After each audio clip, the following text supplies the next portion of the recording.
Hello, Anas. Hello, whatever. Hello, Dursty. Hello, Sigrade. Hello, Frodo's Hairy Feet. Hello, Camden. Hello, Arcana Magic.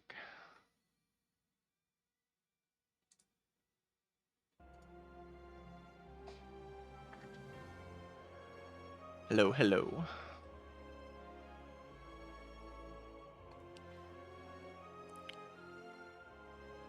That does still pick up from here, huh?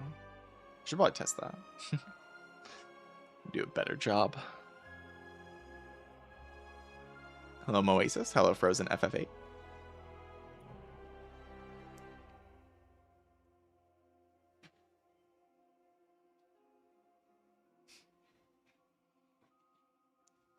Mid well plans is not good for Papa mental health. Yeah, for real.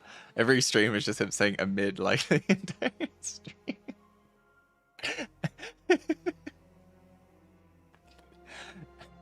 It was funny in Spire 1 when he when he would see like a pyramid, he would just say a mid for like a while, and I was like, it was funny, but now he sees pyramid like all the time. So it's good. It's good. It's good. Hello, Leo. I'm doing good. I'm doing good.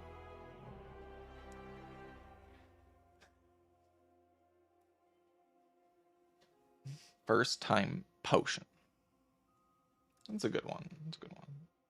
I signed into 7TV right now though, so maybe I'll do that later.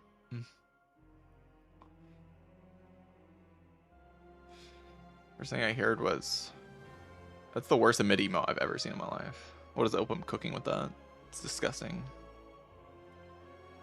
Been so excited to watch you on this patch, but work overlaps with my stream now.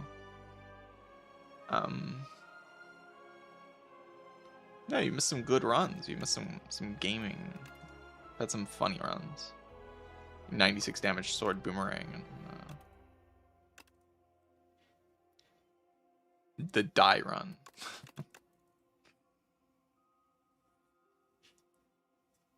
In my last run, I had 2 pyramids. Amid. I had 2 amid. Hello, Moni.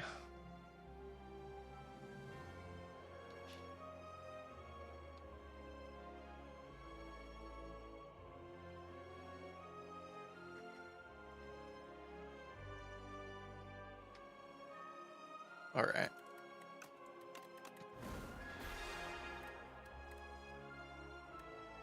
The Regent. I'm looking forward to playing the Regent. Yesterday, I decided to, instead of streaming, I decided to make an explained run. And I put that up on the YouTube channel. That was good.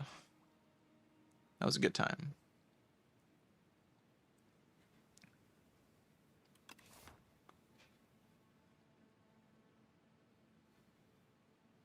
Got 10th streak today. Good job, Moni.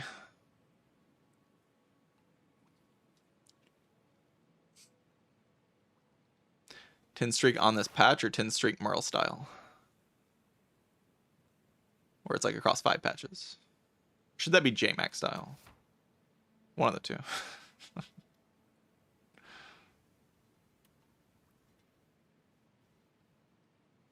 This patch, all right. Lost your first run and then went 10-0. Great news. So you can't say you're undefeated. I can say I'm undefeated though. Look at me. Undefeated. Def JMax style? Yeah, I think his clad streak started like when Doormaker was still in the game or something. Insane behavior. I don't think it was quite that bad, but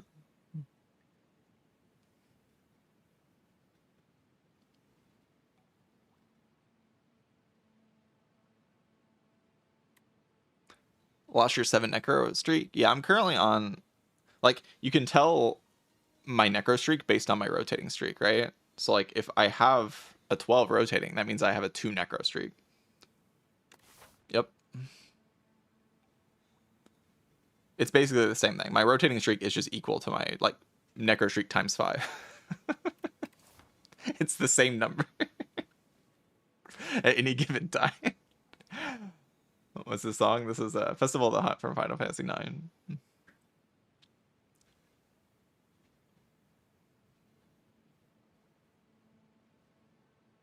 you know, rounded down, of course, because my last loss was always on Necrobinder. So even though, like, I guess my last loss, it was on Necrobinder, but it was 17 runs ago. Because you know, my JMax style streak right now is 17, I think. JMax style so stupid.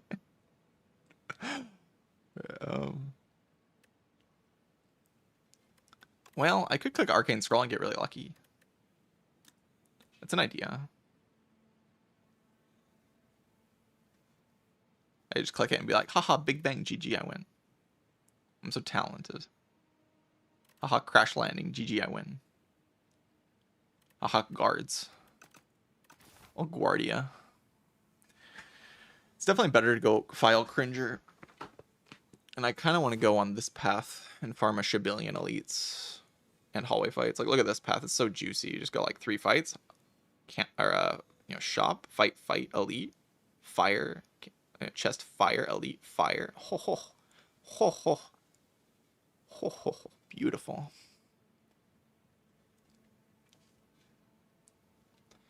Greetings, Knave in chat.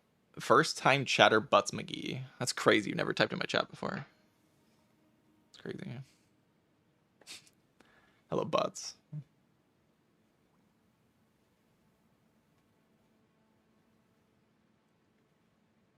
Usually don't watch Twitch at this time. Yeah, I only really see you around in Papa's chat, so makes sense. You like just watch Papa.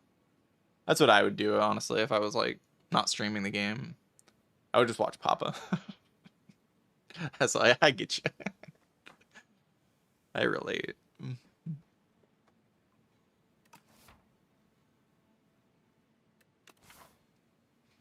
Like if I had a job or whatever that wasn't streaming, I would just like have a job and then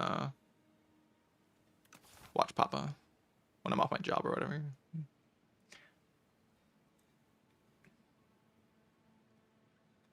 Followed here and subbed on YouTube after seeing my Ironclad over-explain run. It's not really an over-explain run. It's a bit of a misattributed term that people use for the runs that I play on there, but I'm glad you enjoyed it. It's more of just like me explaining my decisions rather than not explaining anything.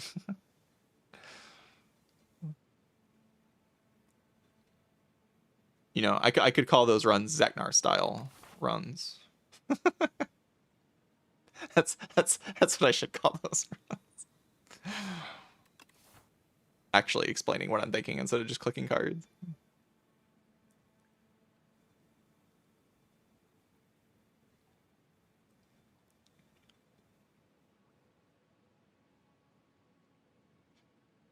This playlist seems godly. Yeah, it's a lot of good video game music and then a bunch of fighting game music. We play this run life coach style. I mean, we're on track, but I'm immediately off track as soon as I click this. It's over. It's done for. We had to be there for another 30 minutes.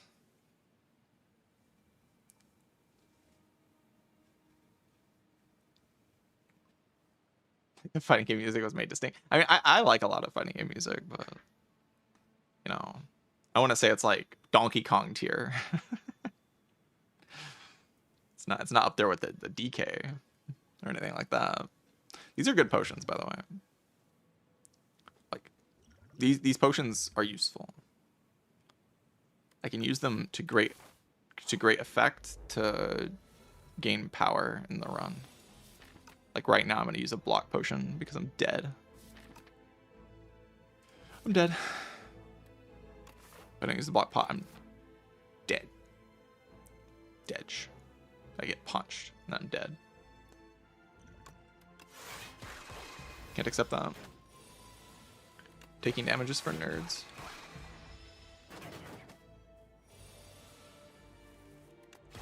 Guy really does punch you for 13 on turn 1. That's crazy. Insane.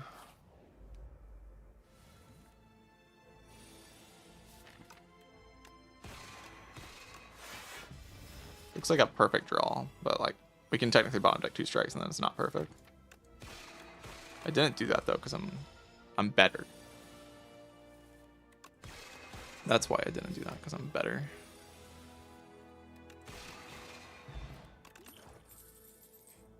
Is it time to refine a blade? I love this card. It's so good against the fish. It's so good against the fish. It's incredible.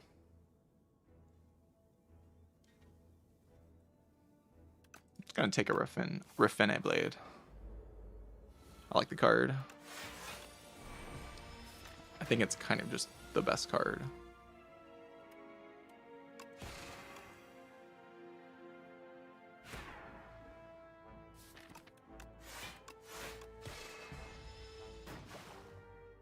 I've taken 0 damage this act. I might be gaming. Wow. Time to take 50 in this fight and then be like, oh my god, I'm so bad.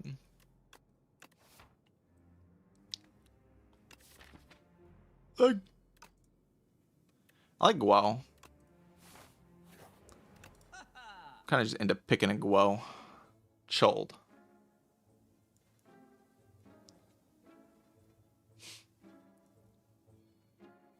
Any Chilled enjoyers?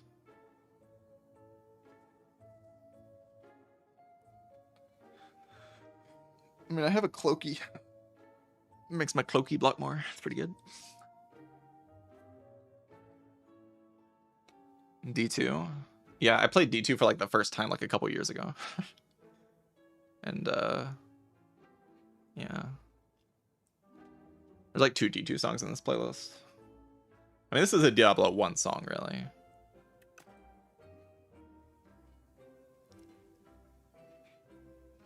Don't imagine Zay's well. I mean, it's clearly old, but it was like fun to play after having played a lot of the modern ARPGs.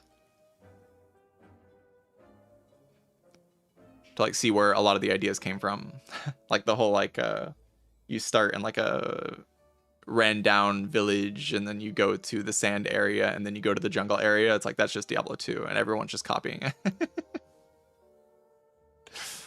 That was fun.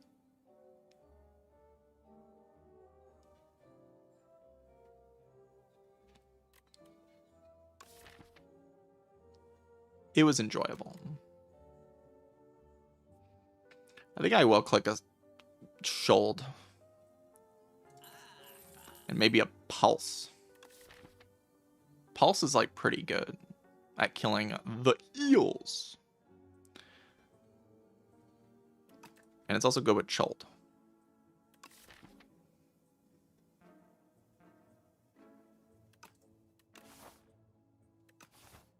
It's also good at like some of the hallway fights that I'm currently not very good at, like these guys or whatever. His hand is beautiful. Just beautiful. Just gorgeous to look at. You know, I'm just like in awe at how beautiful it is. I can block 6 plus 4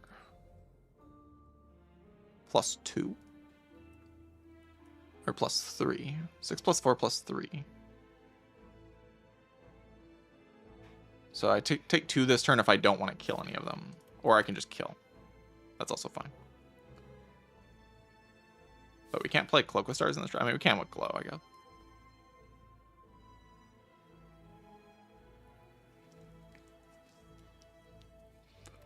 Let's do 9 times 2 plus 9. 9 times 2 plus 8. It's 27. 9 times 2 plus... So I can kill the right one only, like in a good way. Actually, no, I can't even kill that in a good way. So I just like put all my attacks on this one if I want to kill. Which is probably the right line, because I deal 12 AoE, and then this guy doesn't attack me in 2 turns. This guy attacks me next turn. And there's like a Refined Blade in my draw pile or whatever.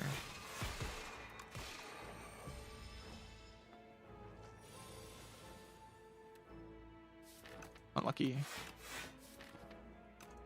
So Refined Blade like kills this one. So I'd rather attack this one. Because we always get Refined Blade this turn. Can't kill that one. Fight's over. I took damage. My run is over. I'm done for. Oh god, I took damage. No. I also don't have a block card yet. That's like the main problem with the run is that I don't have like one of the broken block cards. One of the cards that just says, haha, you block infinity. You infinity block.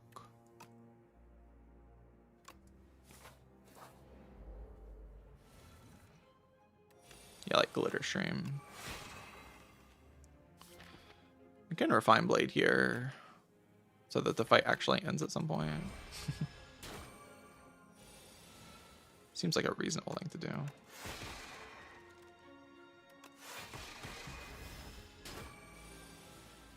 Got freaking owned, man. Course. Punch. Particle. Wow. We can just like take as many Star Gen and we can upgrade all Star Gen and then we just Particle Wall. GG Amid.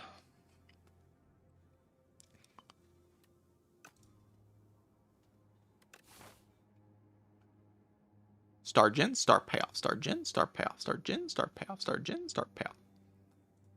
But double bwomp bwomp. Sure. Kinda want a block card. Like I'm block this freaking dude.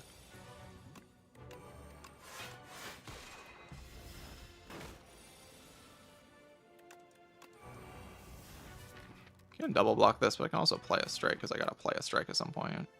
Good attack potion as well. Rather not though.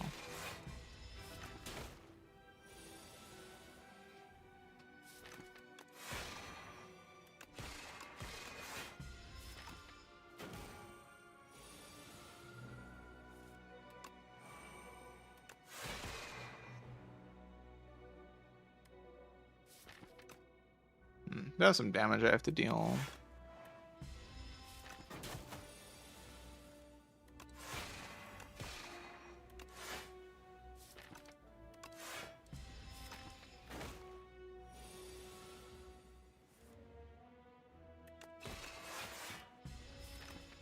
Sure. Keeping my potions is pretty good. Charge. Oh, I like the other cards though. It's probably just charge. I do like the other cards there. They're pretty good, but charge is kind of like, you know, that's what I think about charge. I think we upgrade glow first. I think Star Gen is the most important thing here for sure. I like fixing our Star Gen. Ooh, debuff.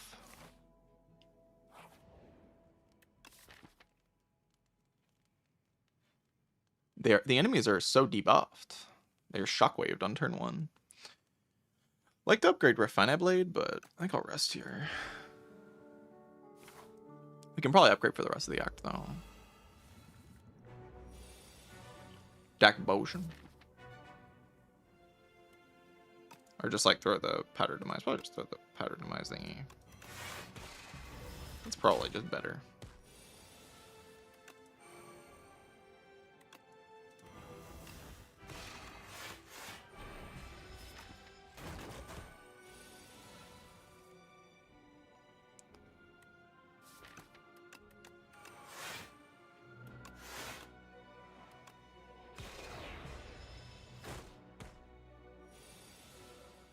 Split this turn probably.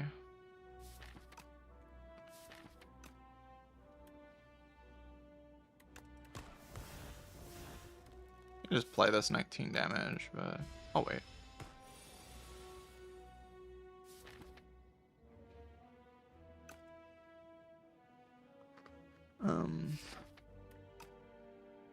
So I can block next turn with a potion.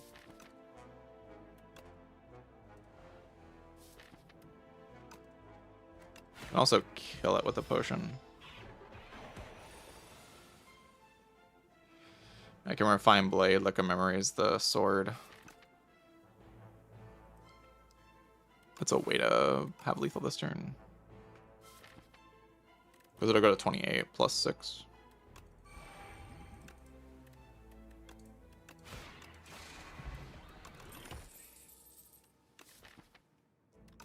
Gaze.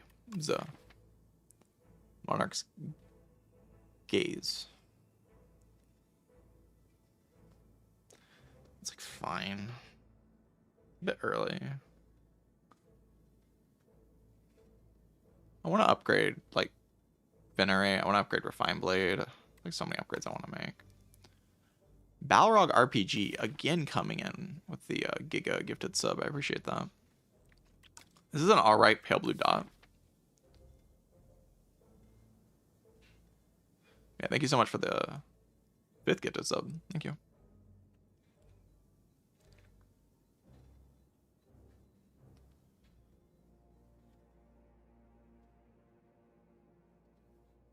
Probably just gonna upgrade Venerate.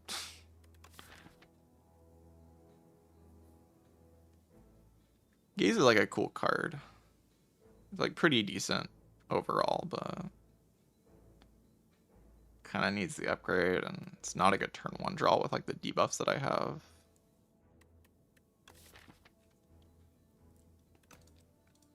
If anything, pale blue dot there, but I think I'll wait till later to take a pale blue dot.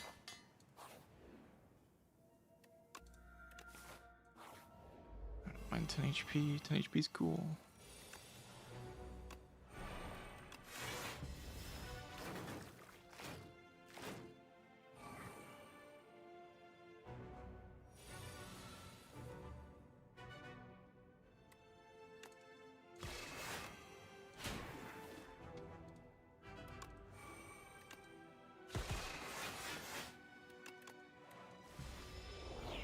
Take some damage, but that's probably the last damage you take in this fight.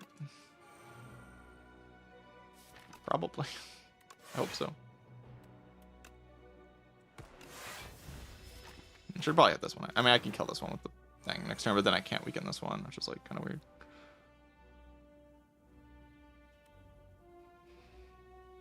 Still better to kill this one though.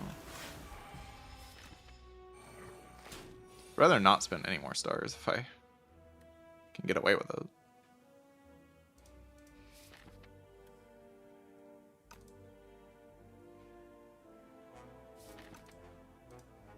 Which I can't really. Probably have to spend stars next turn to kill. Oh, I bottom decked my oh wait, this is perfect actually.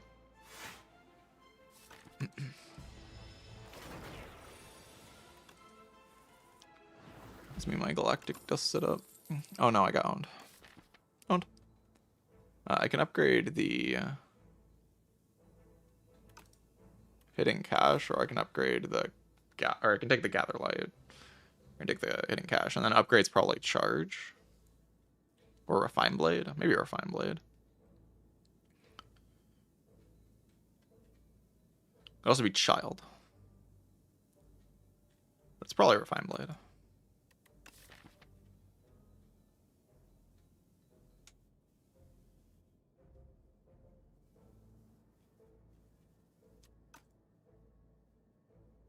I think it is like 4 stars. Let me try to charge down a bit in this fight.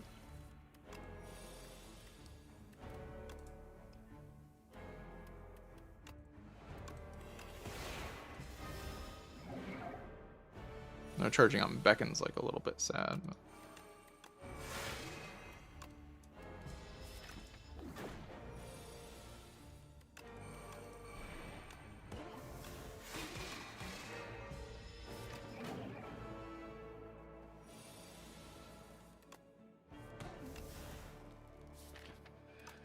play this for 23. Can also just wait. I'll just wait.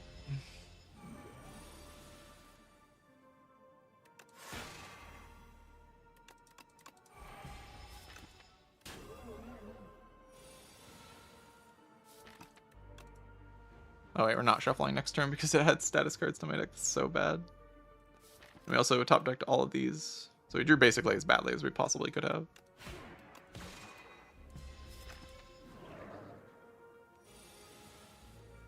Can Weak Potion this turn though. To like mitigate some of this damage.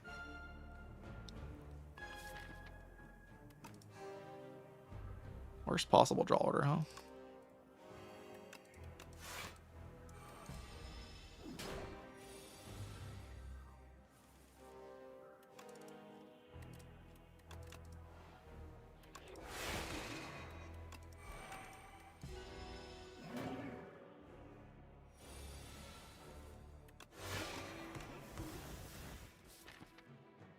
Never die next turn. I hope. Yeah, we never die next turn. It's weakened for 2 turns. And then we always have the blade to kill it at some point.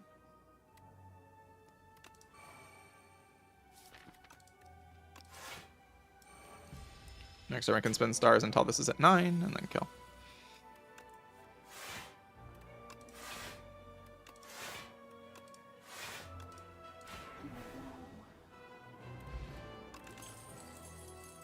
Big boing.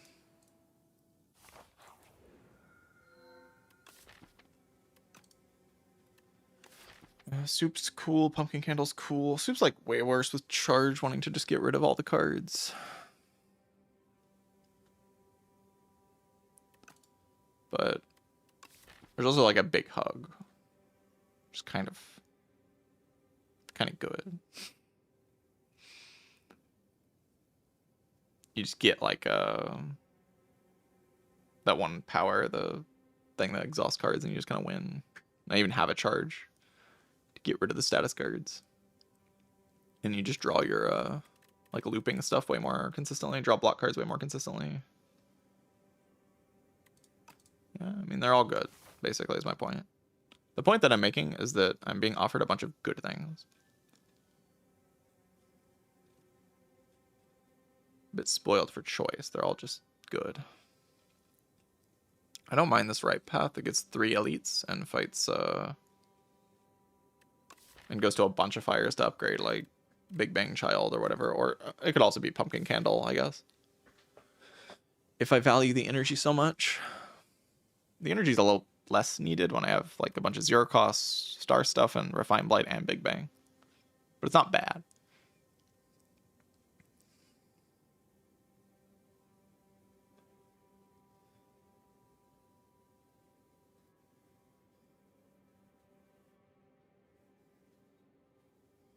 It's my damage against the Nabamid. Potion. Potion, I guess, is my damage against Nabamid. You have to like play the Refined Blight and play it with Vaughn.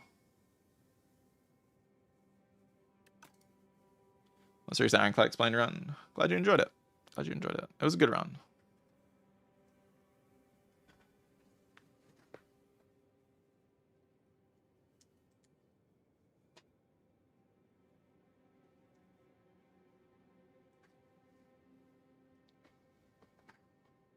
It was definitely a good run. Maybe my damage is just Big Bang. Just like the removes because they cycle my particle wall so much faster. Isn't that just kind of gaming? Like cycling this particle wall?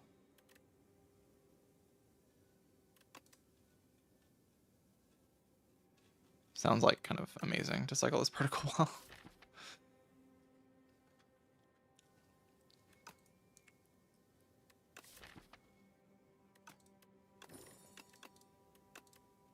Remove 1 defend.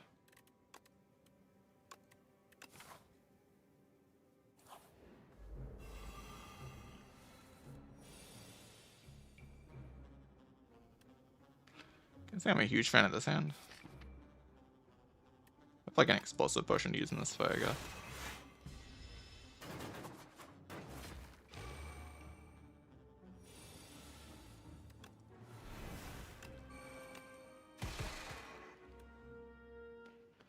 Could use it here to save 4. Feels like it probably can save more than 4 though.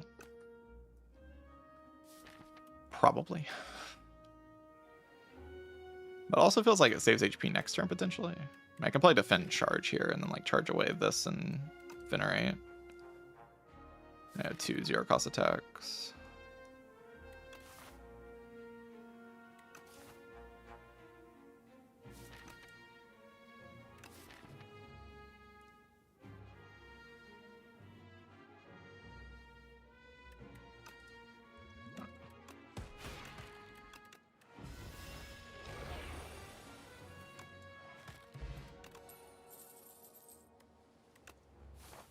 I'll take a glow that's upgraded. Whacked.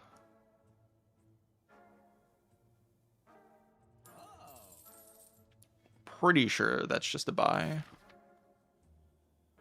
Not really thinking about it. And then probably buy a potion and a remove. Like a fire pot and a remove. Remove another defend now that we have reflect in the deck.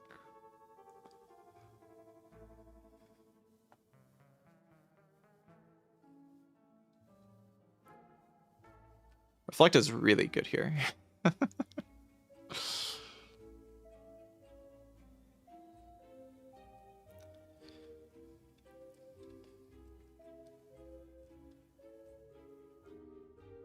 Especially with another glow. Now we can just kind of cycle with the reflect.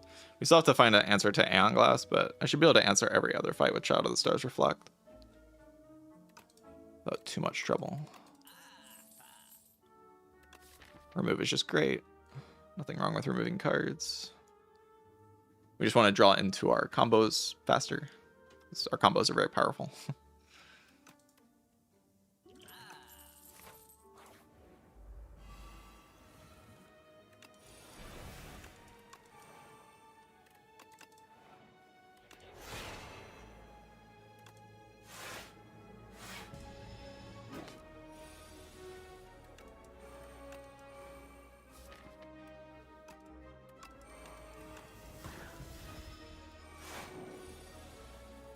Blocks for like a trillion or something.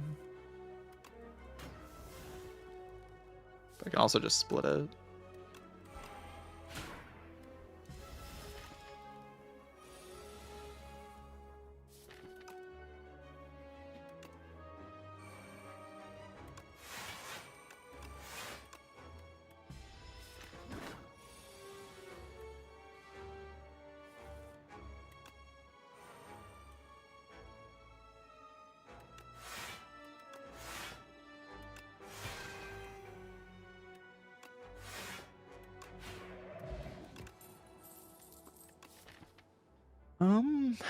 Interesting punch.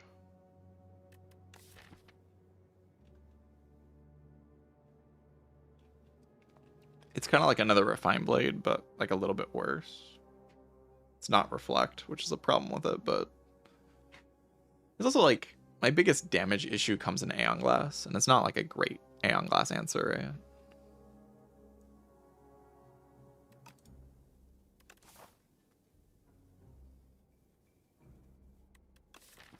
It's like you don't want to reshuffle that many times. It's like the whole problem with the deck into Aeon Glass right now is that I have to reshuffle too many times to actually do anything.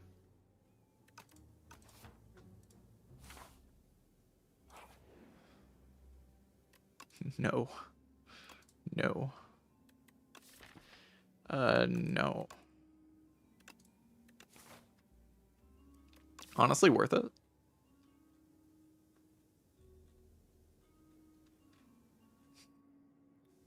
Worth?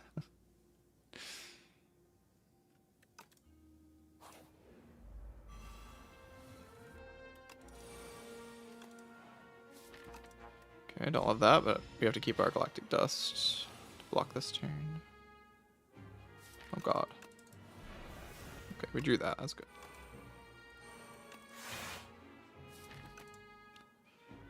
Second Refined Blade, charge away, defend, and the Cinder's Bane. Refined Blade's obviously spectacular.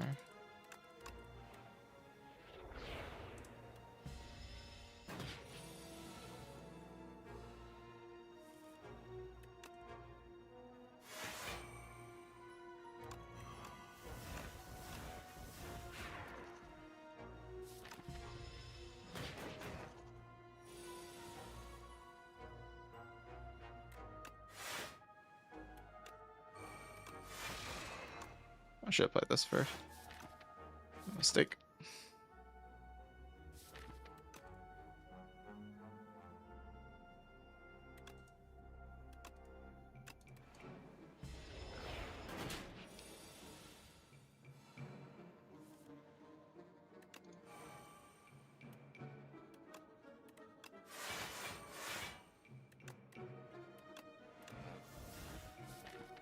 I'll just kill it. Try to like wait till next turn. What's the chance that I brick? Draw 6 of these. So I have to bottom deck exactly these two. Oh.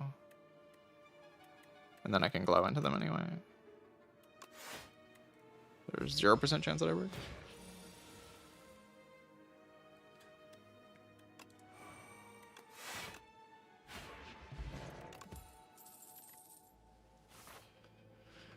Okay, if I can die to the Nabamid here, it feels very hard with Reflect to die to the Nabamid, but it doesn't feel impossible.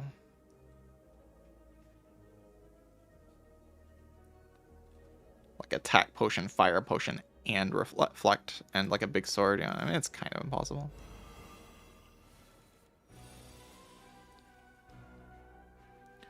Attack potion here. Try to like kill one of them on turn 1 because I don't have block. Feels like kind of a waste though.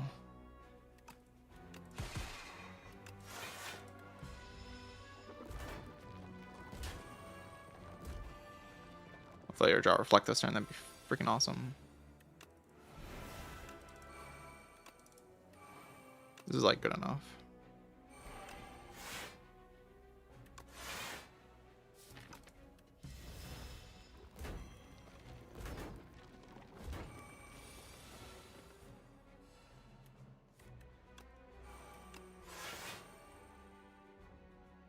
Why is Big Bang so good?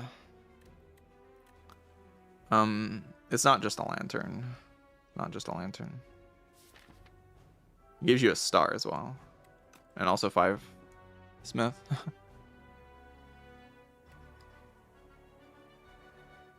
Also, a lantern's like a pretty good card.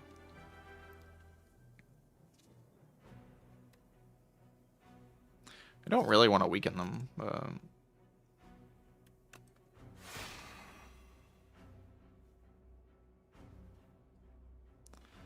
course, I don't want to take damage.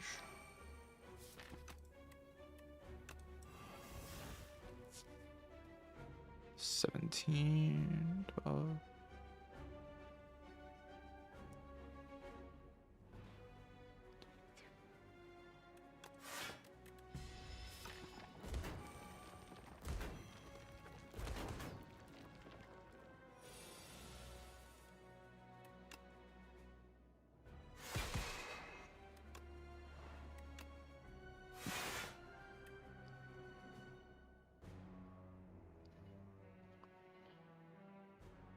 I can kill the one that's weakening me.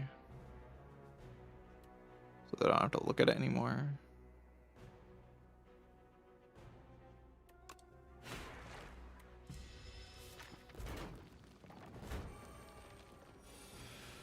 They're not weakened.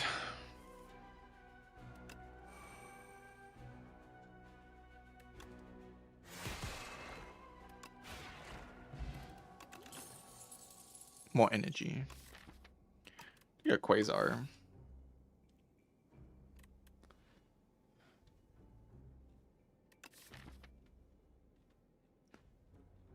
We're definitely upgrading Child of the Stars, though.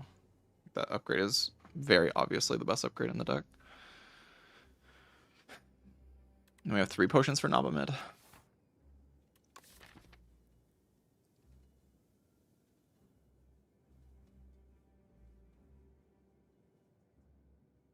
Oh no, it just kind of depends on like when we draw Reflect, right?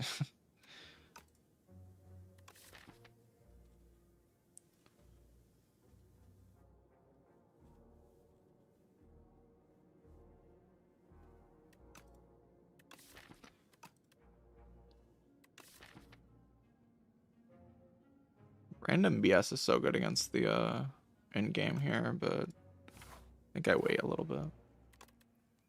Just because I need this upgrade and then I need to rest before the Nabamid. Takes my soul.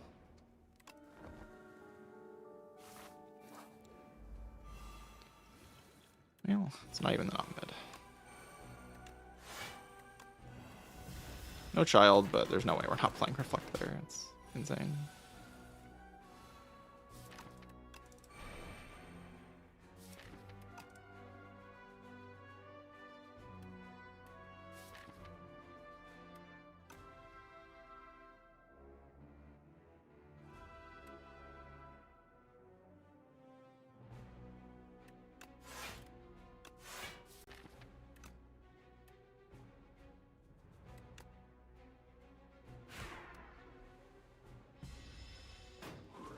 I guess I could have charged away defend and the dazed. Oh my god, what a draw. That's not a good draw. It's a very, very, very bad draw right there.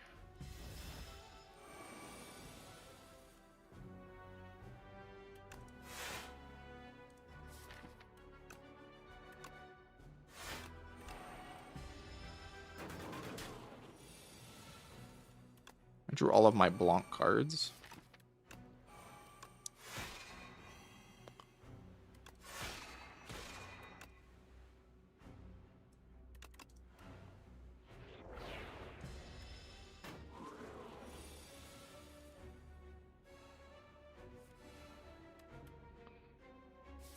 So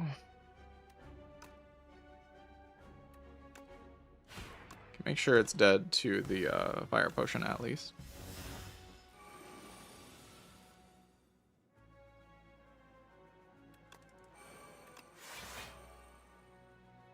Okay, it dies to the return damage.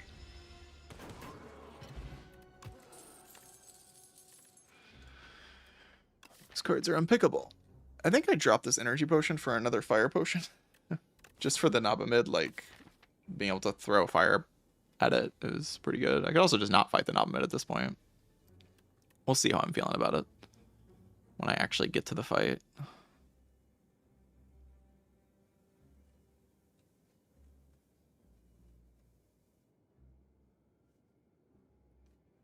think we really want to fight the Nabamid. We don't want to pass up on any power in this act. It'll be funny when we just don't get Aeon Glass in Act 3.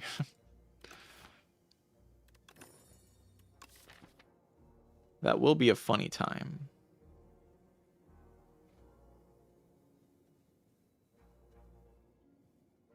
Let's upgrade Big Bang.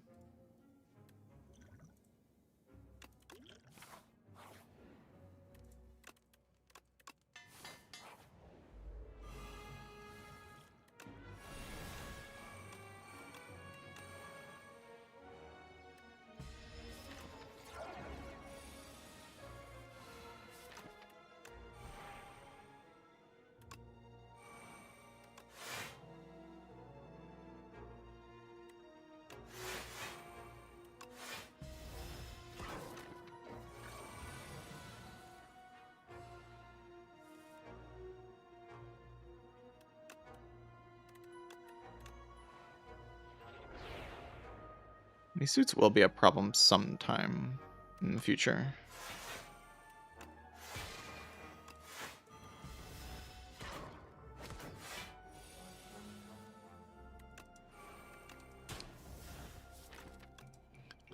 Play this. Can also just glow into cash. It's probably just better.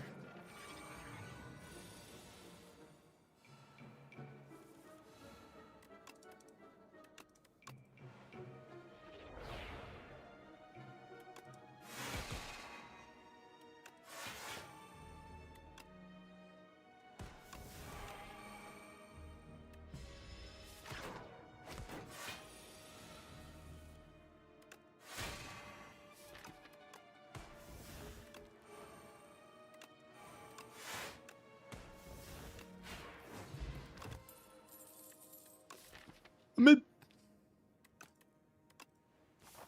Obviously.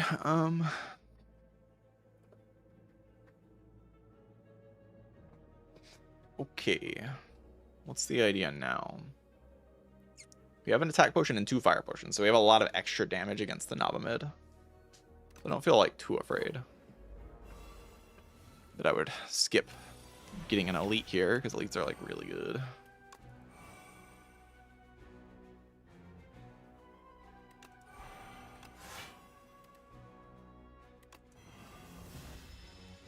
Out.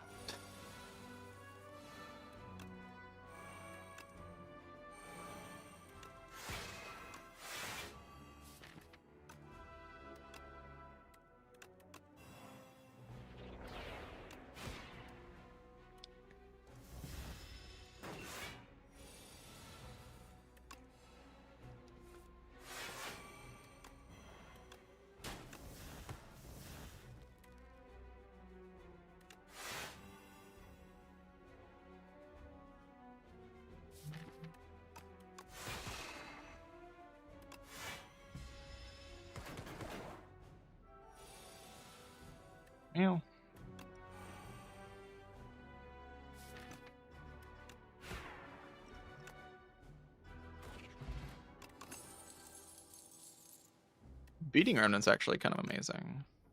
We can rest at this fire if we want to. We can also make the claim that this deck is really good against the crabs. Because it is, right? Is there a way to, like, lose this run against the crabs? Feels kind of hard. I guess, like, we start retaining suits with the convergence, and then eventually we get overwhelmed by suit. Because I can't charge it away. Convergence loop doesn't actually work, because I can't ever charge away the suits once I'm charged down.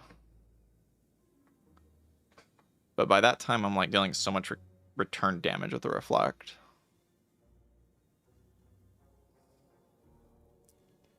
And the Refined Blade's built up so big and chunky.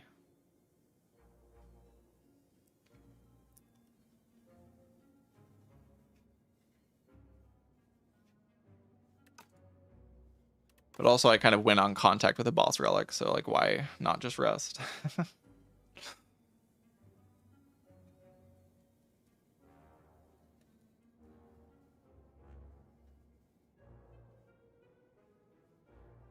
Like if it opens up any chance to die, I'm just not sure that it does open up a chance to die. Like I would have to brick turn 1, right? What does that look like? Yeah, I guess I mean there are enough bricks to brick turn 1. I just have to draw nothing that spends stars, and then I can't activate my Galactic Dust. Like say I bottom deck Child and Charge is drawn awkwardly a couple times, and then I have like the one bad draw. So it's not like totally imaginary, I suppose. It's pretty imaginary though. It's like very hard to actually die from this position into the crab. Versus upgrade, you just gain +1 star next turn.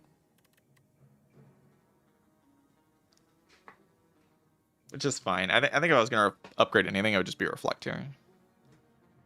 Reflect upgrade's pretty spectacular. And that's like our cycle card, so.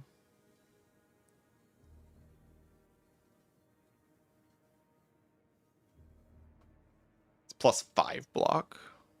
Particle Wall upgrade's also worth considering.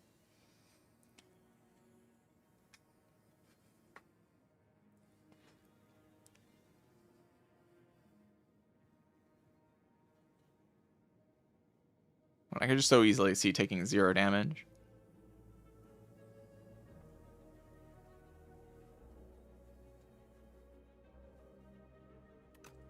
But I so easily went on contact with a boss reward that I just want to rest. Boss rewards just kind of win the run.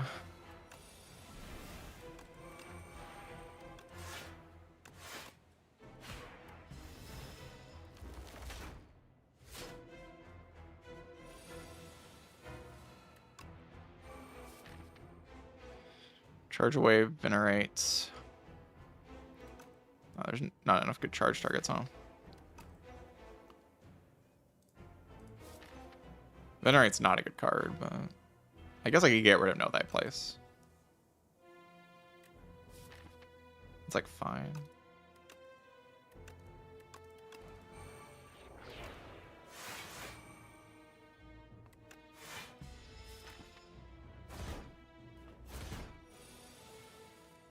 Yeah, we're gonna take like no damage in this fight.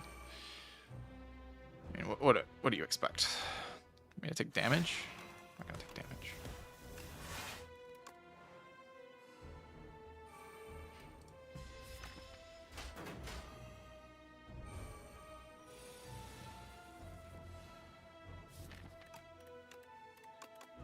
Way too strong.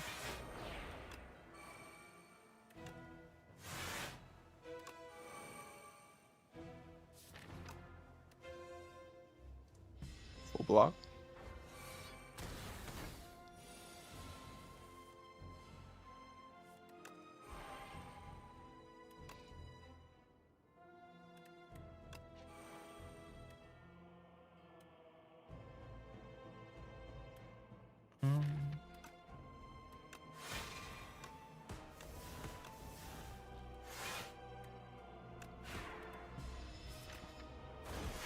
There's like somewhat of a problem in a couple turns, I guess.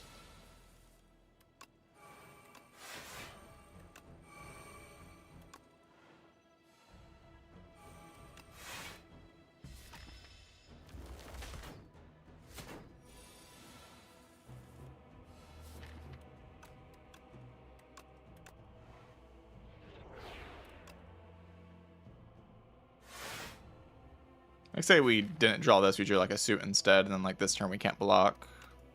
But then we would just take the damage and actually make use of our relic, right? Won't even be a bad thing.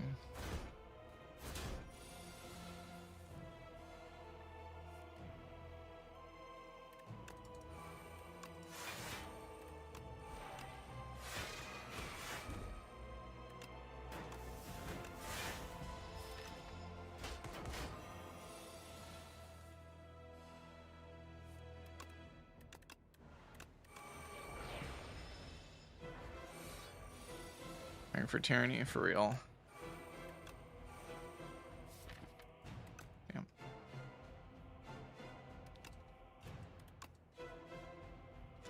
Like, kill it.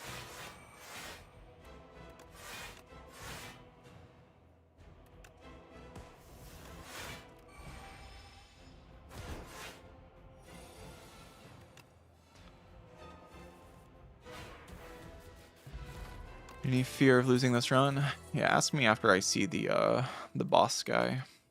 No tyranny. There's like a pretty big fear of losing this run if the boss is Aeon Glass. We're gonna have to do a lot of work to make sure we don't die to Aeon Glass if the boss is Aeon Glass, because our deck currently doesn't have any answers. It's hard to even answer the Big Hug's downside, much less adding Withers to that as well. We're just gonna get Omega clogged and we don't deal nearly enough damage to actually make anything happen. I could see taking this royalties just to like have more resources in Act 3 to use to get strong.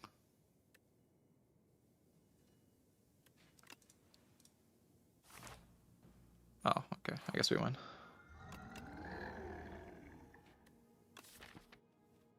Could have also just taken this crossbow. That would also just win against Aeon Glass, probably. I'll probably just take crossbow anyway. Make an attack every turn on the Regent character, and they're free to play. And then you can play them again later. Oh boy. Oh boy. Huh. Mickey Mouse Clubhouse looking ass run. Okay, royalty is not paying off. There's no late shop that I want to go to anyway. I'd probably just go left. We just accept that we have a stupid royalties in the deck. The deck is 19 cards, so it feels really weird to add a crossbow to it, because I can just like play the looping strategy. But like I can't really because of the Big Hug, right? The Big Hug does kind of inevitably own me at some point, unless I find a tyranny. Weremole, thank you for the 3 months of Prime. Appreciate that. So the throwing axe isn't okay. Throwing axe doubles Big Bang, right? That's pretty good. It's not bad to double Big Bang, like in any of the final fights.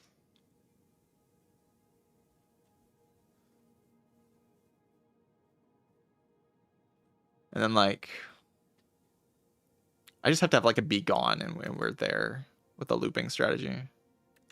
Like we can just loop the reflect to the end of time. But maybe it's a problem against like phase 3 of Test Subject. But like my blade's probably gonna say 5,000 by the time I get to phase 3 of Test Subject, and I just kill it with the blade.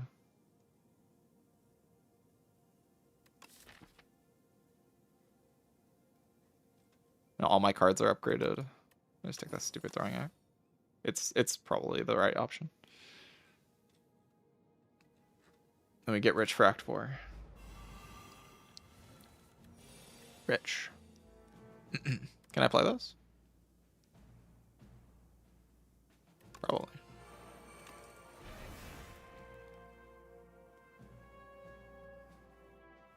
I don't really want to use attack potion, but I was like very willing to use fire pot in this fight.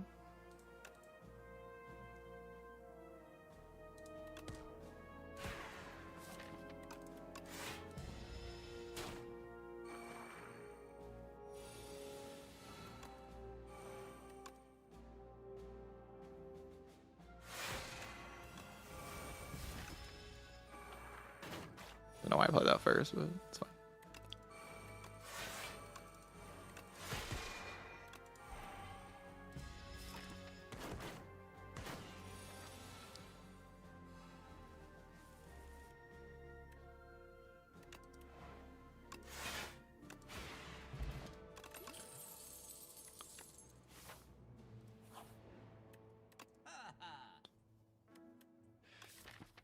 Kaifuda. It's actually pretty good on Big Bang because it just like blocks 6 on turn 1. It's like having a little anchor. Probably just put it on the glows though. Also a backup prep. Don't really need a backup prep. There's also Orbit for more energy, but I really don't need more energy. We like just kind of loop the Convergence really easily now with the Begone in the deck. My Begone gets rid of 1 card per deck cycle. We add 1 card per deck cycle, so the charge actually keeps up at that point. That's the idea. We can get rid of cards that we retain as well, so the Convergence actually works, and we get a bunch of upgrades. This is pretty clear. Probably just on like Glow, Convergence or something. Those are all insta-play cards. We can just buy a bag. We have Bag and Kaifuda, which is pretty good. Yeah, by the way, the double royalties from last fight. Remember when I doubled royalties? Yeah, rich.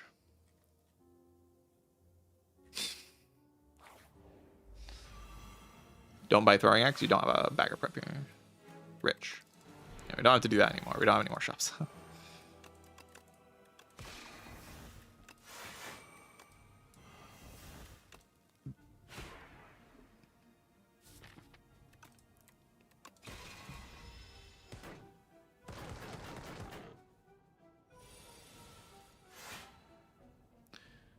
Oh, sick draw, man.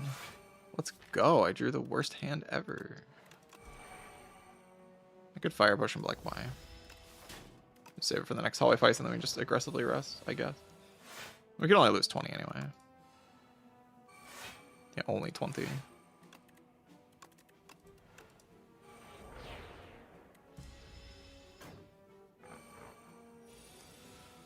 Don't worry, guys. I'm only losing 20 billion trillion HP. It's fine.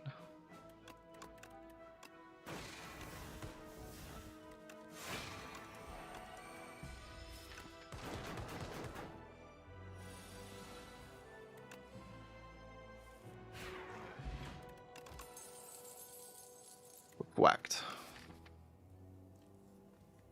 The card's just kind of the dude, right? Reflect's just kind of the dude.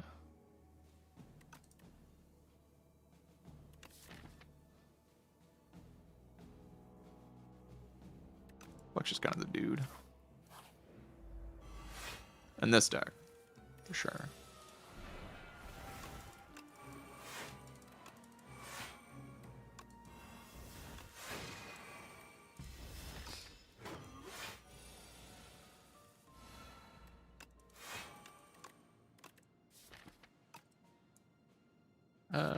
I'd like to keep Refined Plate around, to be honest. So I will. Wait, I'm taking 1. Ow.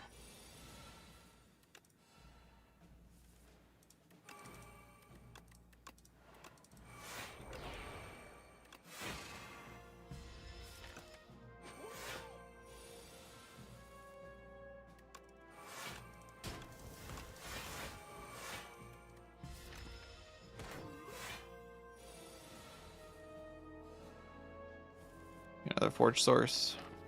Kind of worried about the guys.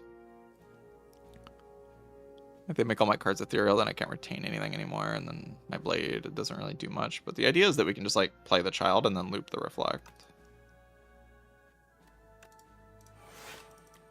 That idea sounds like accurate to me.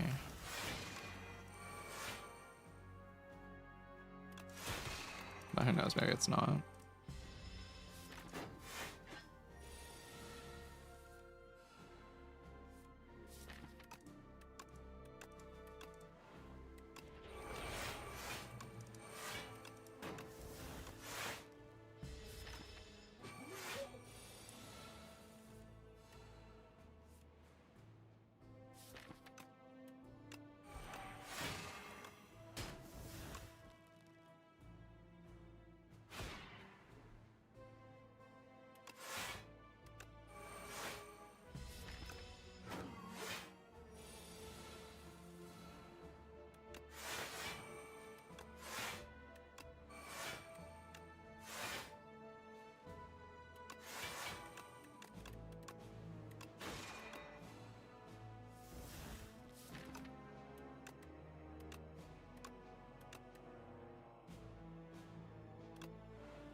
Deck do be doing stuff, huh? Like once it gets going. Chold. Okay, run's pretty unlosable now. Run is just unlosable. GG.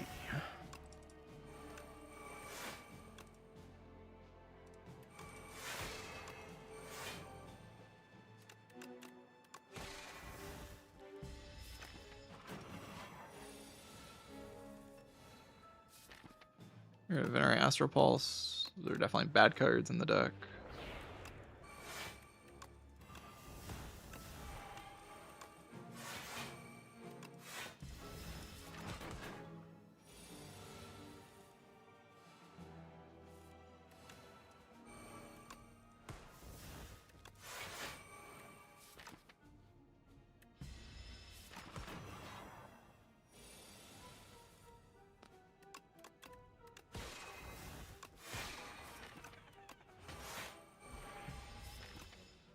Charge away both the guys this turn.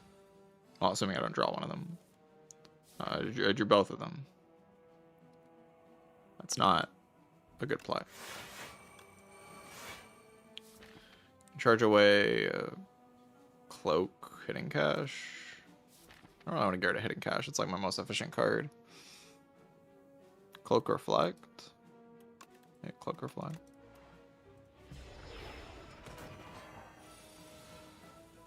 Not necessary.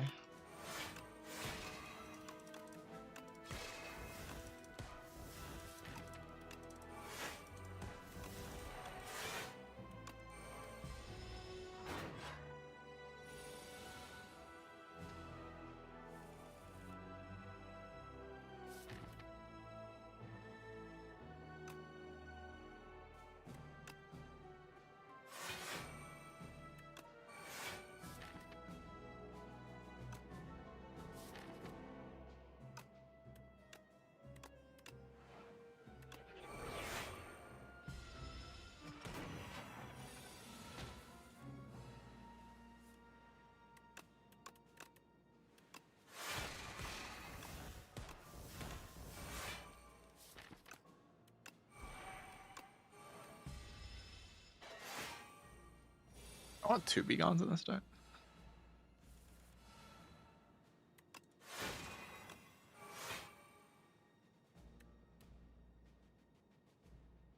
I have to take damage. So I just will choose to not take damage. Next spot's pretty solid.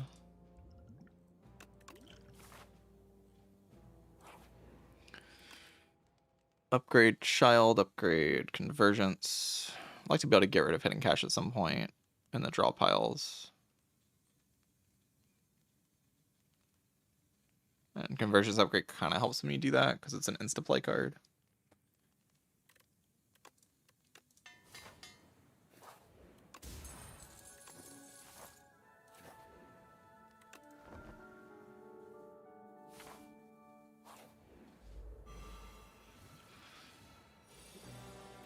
Double Convergence?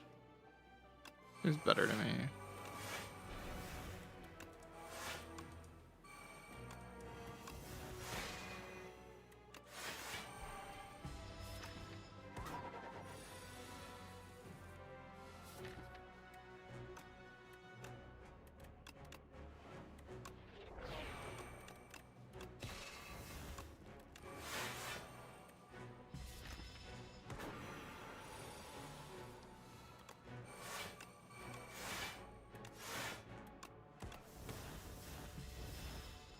This is our first shuffle, and we got rid of like most of our bad cards.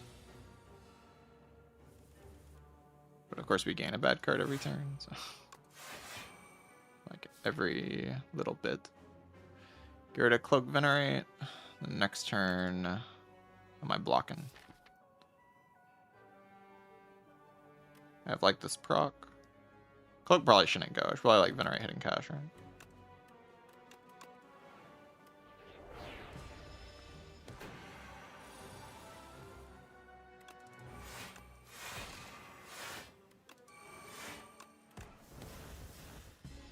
It's just like not drawing the Begone next to cards I actually want to get rid of is the problem right now. Convergence helps a lot with the problem, but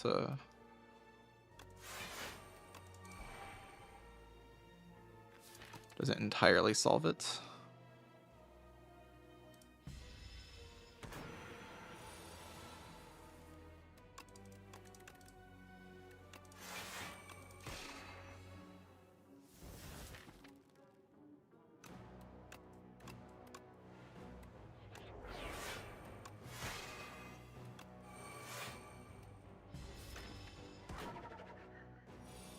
Eventually we get into this kind of loop. And then, like, we don't have any suits here.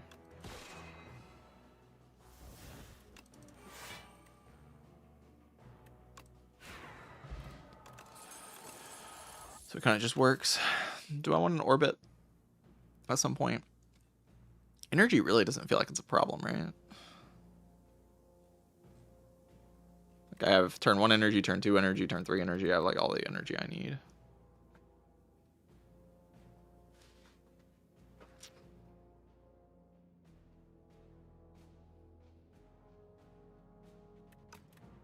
Right now, test subject phase 2 is like my biggest concern. If I had to say I have a concern, it'd be test subject phase 2.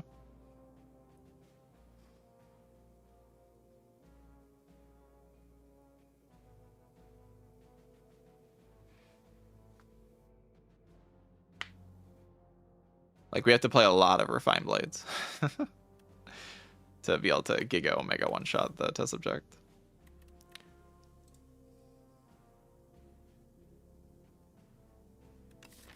Oh, phase 1. I can probably just reflect Giga Omega against phase 1.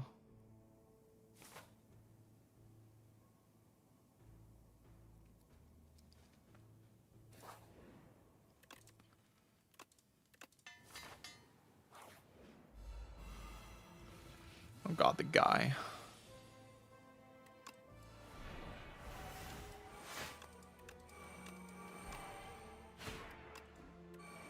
Gonna play the blade while it's falling.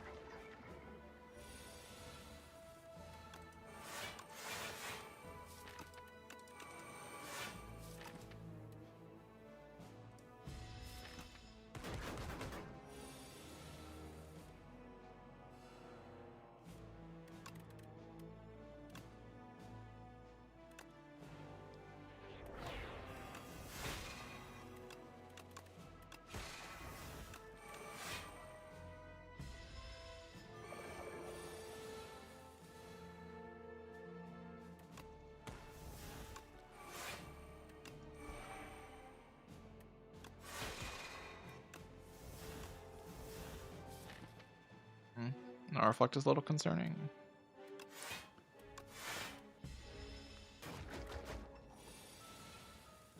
Oh, come on, man. That's just annoying.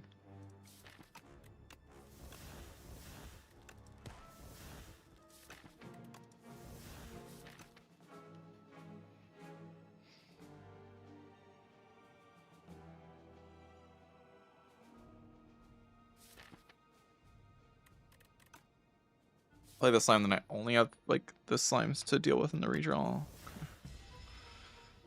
I just don't want to shuffle another slime in is the main reason to do that. Come on.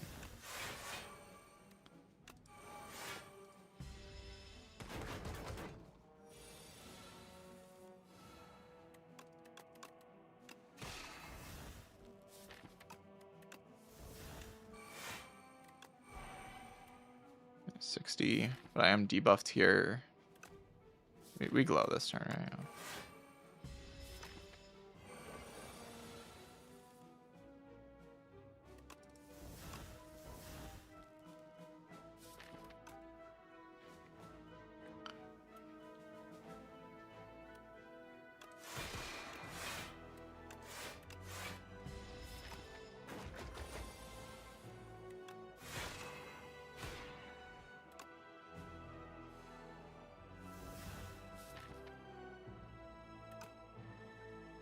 Yeah, and go right next turn can also go wrong. Okay, it goes right.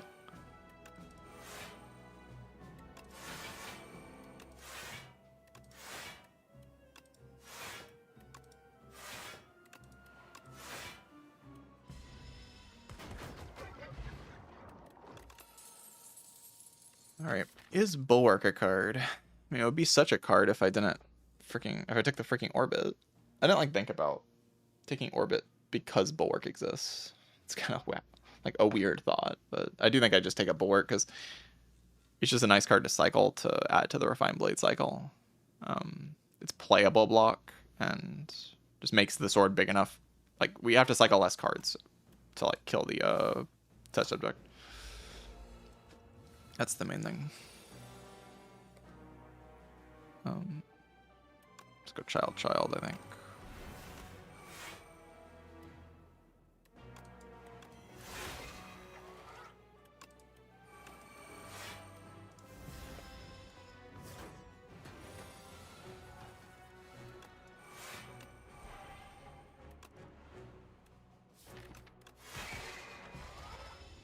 Main damage in this fight's just reflect.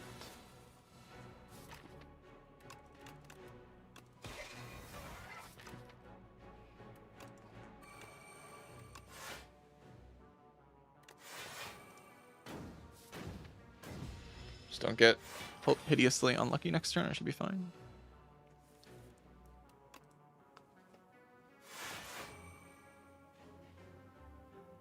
Charge 2 cards away, probably.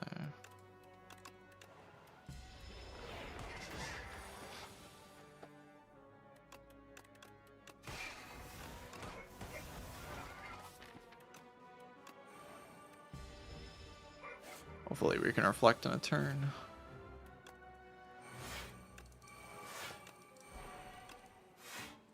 You can.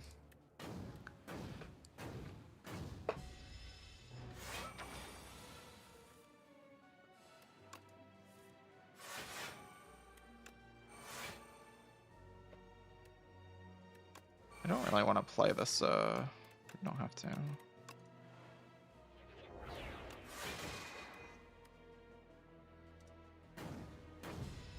And the Falling Star like loses me damage there because it weakens it.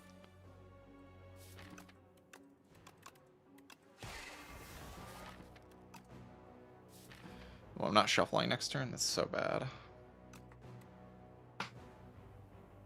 Oh, you don't retain, right? That makes no sense.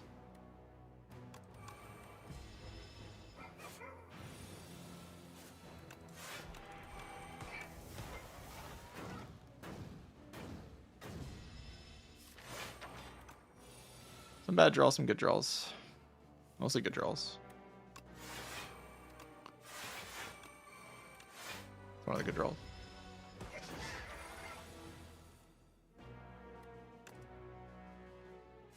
Okay, we have lethal.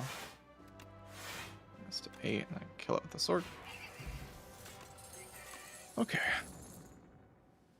My music looks like it exploded.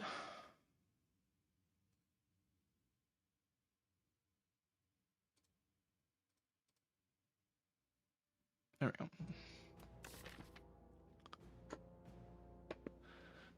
Definitely looking into the Bulwark upgrade. So our test subject phase 3 now just wants to be Blade, right? Like we just block Omega until we reach phase 3, and then in phase 3 we're like, okay, the sword is big enough now. We do like a couple reflects and then the sword is big enough. And Queen's just a complete moron.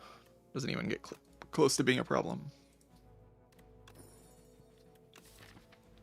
Astral Pulse Falling Star. They're better upgraded than unupgraded, I guess.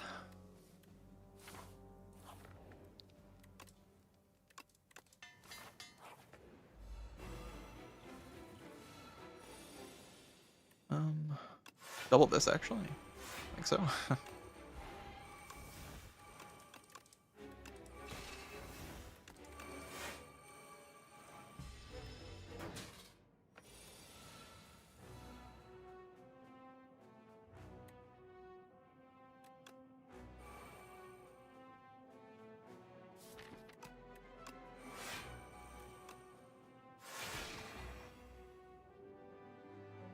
Blocking currently.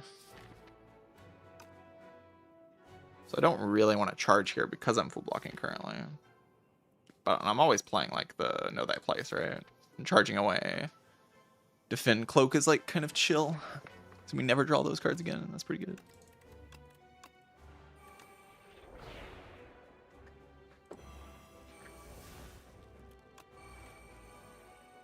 some damage. God, not 55. Whatever will I do?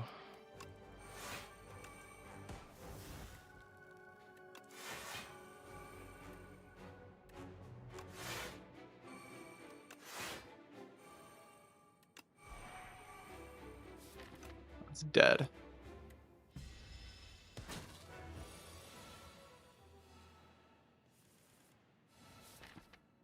You can charge away Venerate Astral Pulse.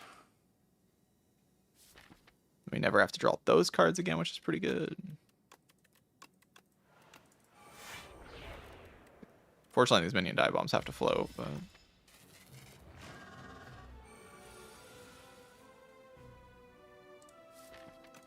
Oh, what a draw.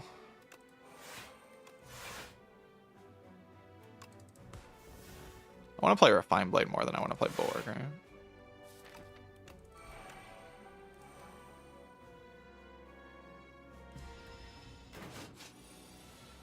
Hopefully we don't brick this turn.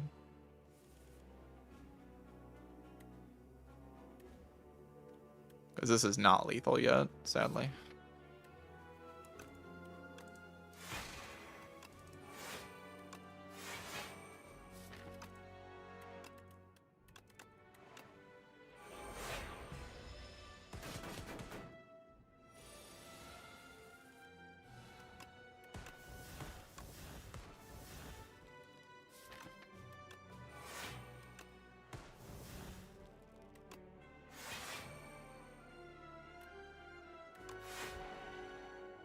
How?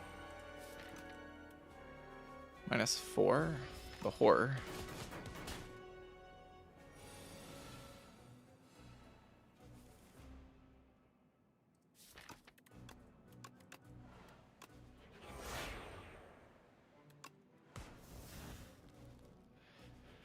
Kills itself to reflect, and then we get a turn to set up Convergence. Just kills itself naturally, like we don't have to block any more than this.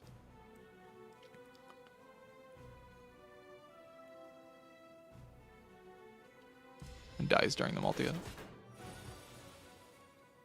we can set up a Convergence, like Glow or Fine Blade. Now the blade says 107. You see the idea here. We just get this blade to this kind of number before this phase even starts, so that we can like line up Vuln or whatever.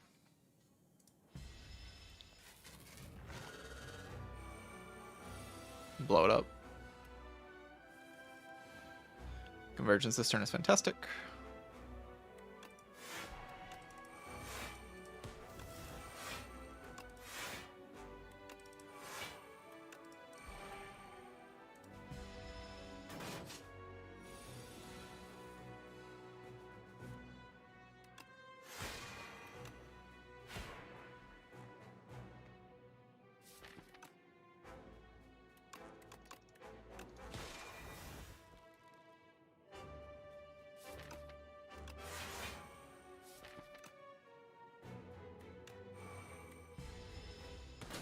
So draw the blade again, which is guaranteed. And we don't have to use any more stars in the fight. Okay.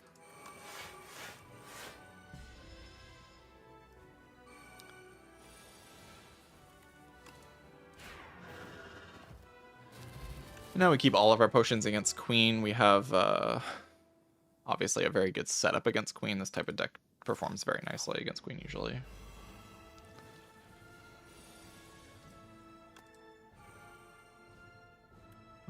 Can go double Glow or double Big Bang. Either one's fine, or just double Convergence also fine. I kind of want to just draw aggressively though. Let's go double Glow, it draws the most.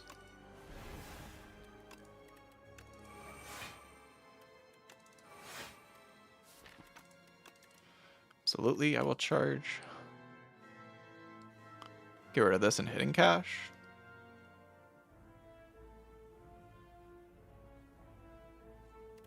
I feel like we just need one of Hidden Cache or Venerate. We don't need both.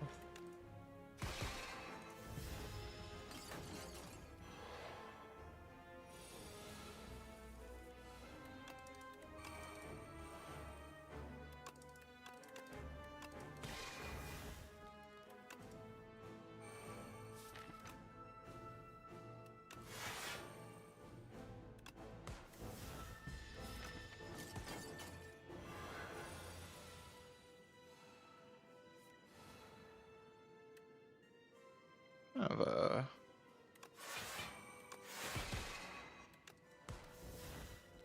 it's not that bad. We only have 2 stars though.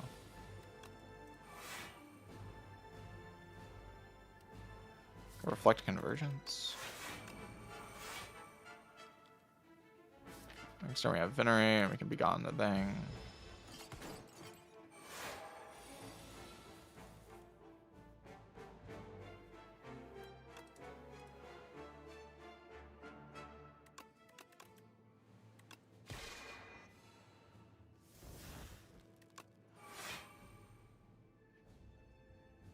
Reflect again here, and then I can charge away Astral Pulse Suit.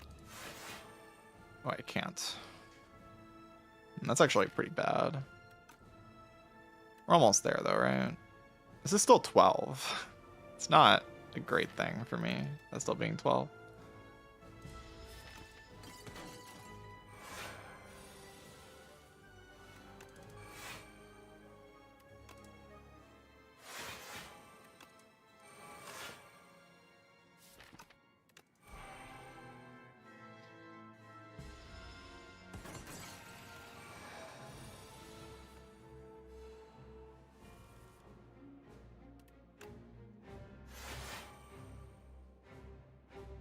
You gotta get rid of the suit, yeah.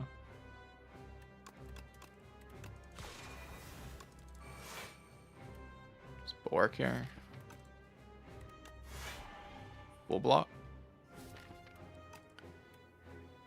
It only says 31 on it, but this boss actually takes turns off, so.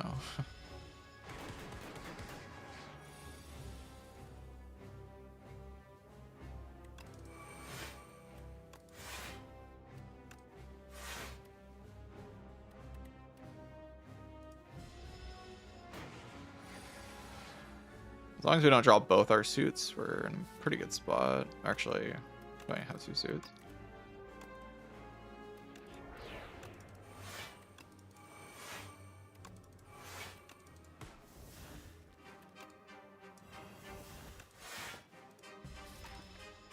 I'll draw cards.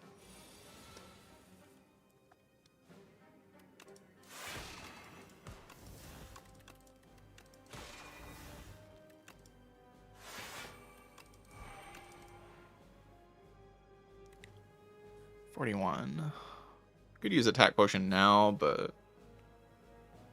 I just kind of want to cycle. I can block like mini cycles at this fight, right? Like no problem. As long as I'm shuffling into this draw pile consistently and playing glows every turn. No, I didn't play any glows this turn.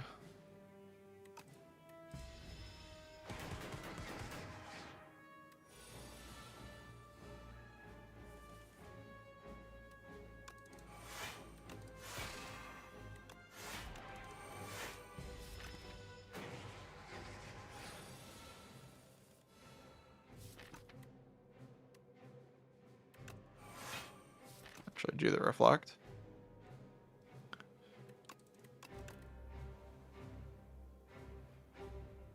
There's like no brick realistically, right? Yeah.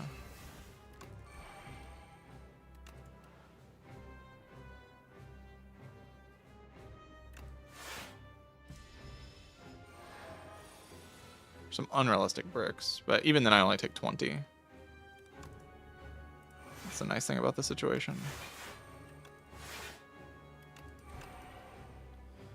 I can weak potion this. It's dealing 30, 60. Yeah, it's a good weak pot.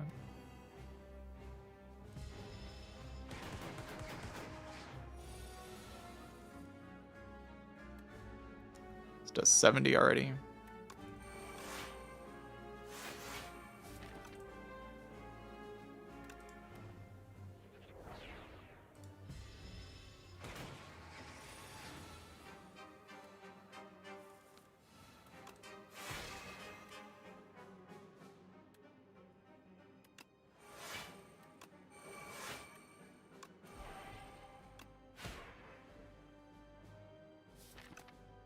GG.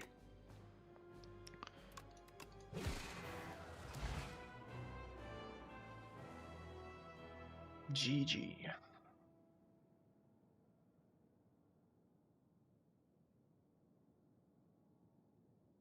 been a while since I played like a very star heavy type of thing, but yeah, I naturally found the Refined Blade into Child, so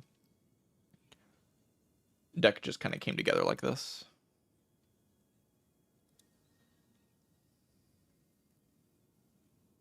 Yeah, Reflect and Child of the Stars. Those are cards that exist for sure. For sure. You can just kind of make that your entire deck and you win if it's not Aeon Glass. Obviously, this deck cannot be Aeon Glass. Like, in this state, I would have to take Crossbow. But Crossbow is like fine to take, and then I can probably make something happen against Aeon Glass. But when it's not Aeon Glass, I can just take the Throwing Axe. It was just better than the Crossbow. Like, you just cycle the one broken card instead of printing broken cards. It's like better. It's just more consistent. GG.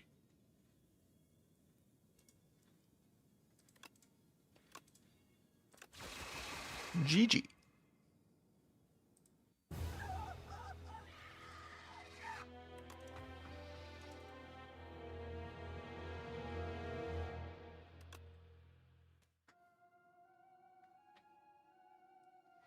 Ended with enough gold for Act 4 as well. We have Beating Remnant to solve the heart.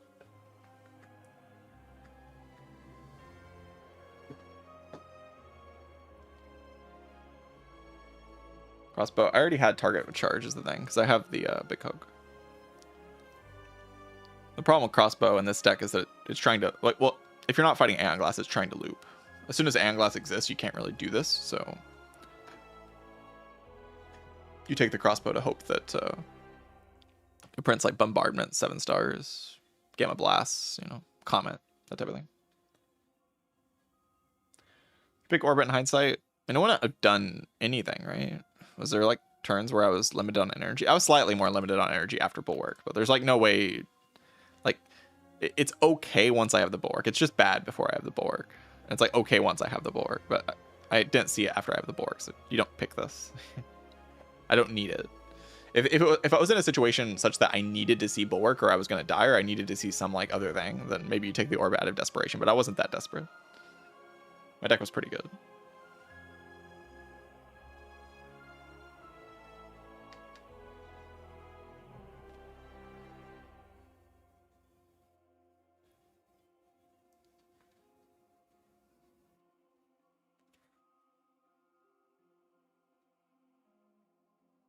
All right. GG.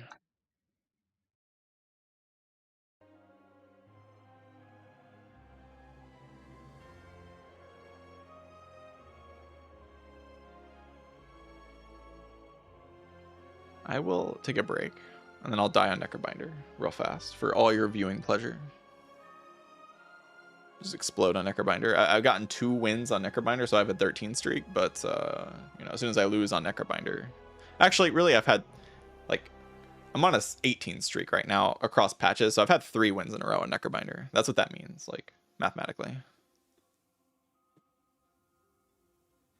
If you do the math, having an 18 streak is the same thing as having a 3 Necrobinder streak. Because the other characters just don't lose.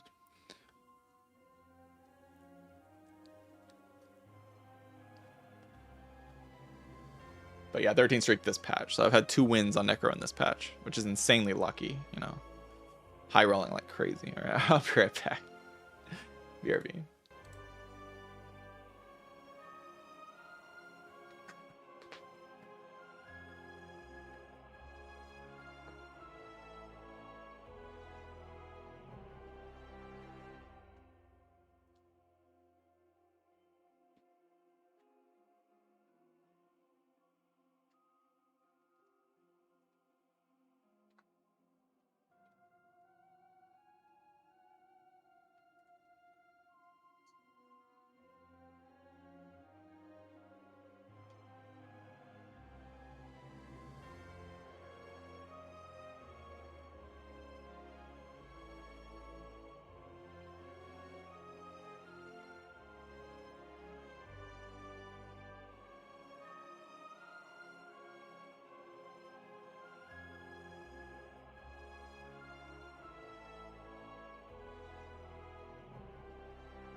I'm back.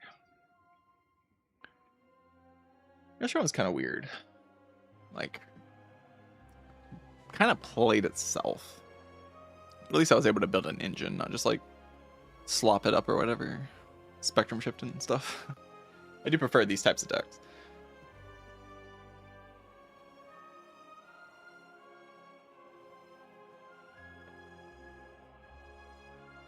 Only 2 events. Yeah, I do try to avoid events on Regent most of the time. I like to farm fights and go to campfires. Because taking Regent cards and then upgrading them is kind of enough to win. Regent cards are really good.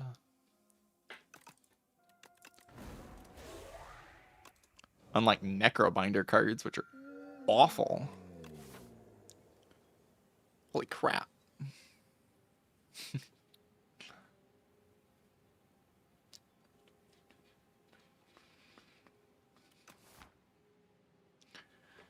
Got any Poultice believers in chat? I can upgrade Strikes and Defends, or I can transform Strikes and Defends.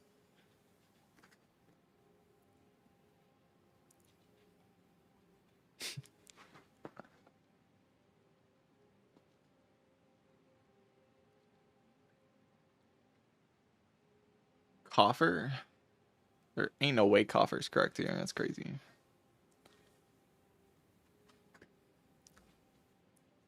Well, does an Overgrowth kind of sus? I feel like it's more sus to have Poultice and Underdogs, actually. But like, you just don't care in Underdogs because you just win. But...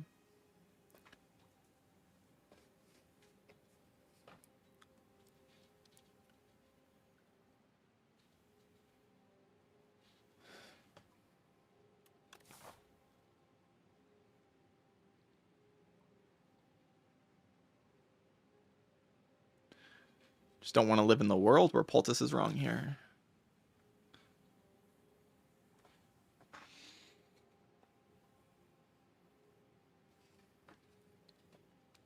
But my opinion of Poultice has gone down a little bit on Necrobinder. I used to think it was like the best bonus on Necrobinder. But dropping into Defend is like kind of suspicious. Sessy Baka, you know. And there's like enough bricks for it to be a weird issue. Sometimes. Like you can get like Berry and then you die. Like enough combo cards.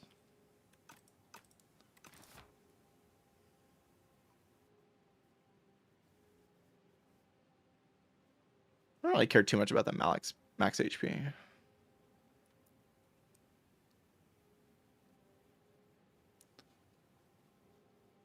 Talisman is not T2.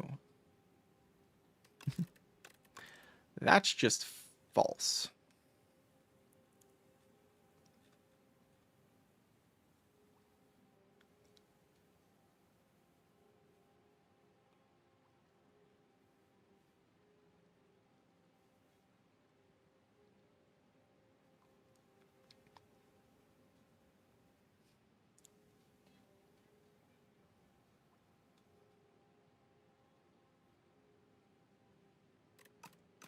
Probably path dependent between Talisman and Poultice. So let's think about the path. Natural thing is like a shop and two elites. That does force me into a hard pull, which is effectively the same thing as instant death, if you think about it. Probably the Talisman performs slightly better into the hard pull. On average. Poultice performs better in the long term. Because cards are good. Getting random cards helps you build good decks instead of mediocre decks.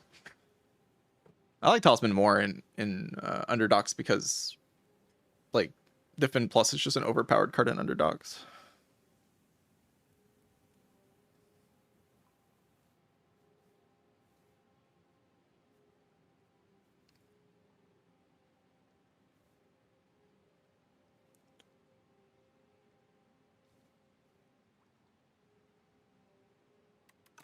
And fell on Poultice. Dredge, leave. I like Dredge floor 1. That's fun. We've got buffed. Look at this buffed card. Giga Omega buffed.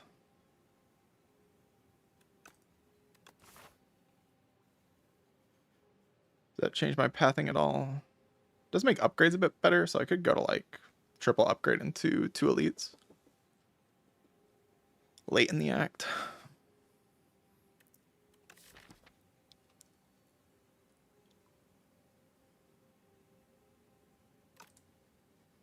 The upgrades did get a little bit better. This is a potential like 10% of the time this is 2 hard pull fights, which is sussy.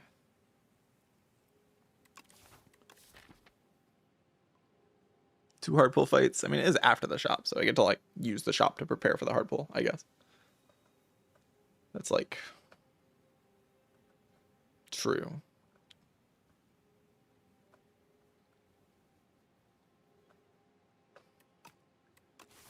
Going to a shop in Act 1 is just sort of an amazing thing to do. But the rest of the path composition is just kind of worse. It's just like you get a shop and then you gain hard pulls for it and you lose a fire. Which Necrobinder Underdogs losing a fire is a pretty big downside. So that kind of wants an Invoke already. Reeve and Judge both like Invoke.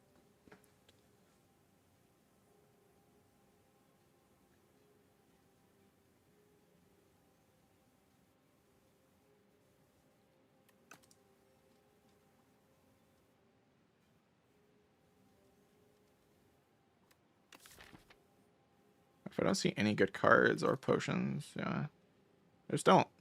I don't vibe with not going to a shop. That's kind of the problem.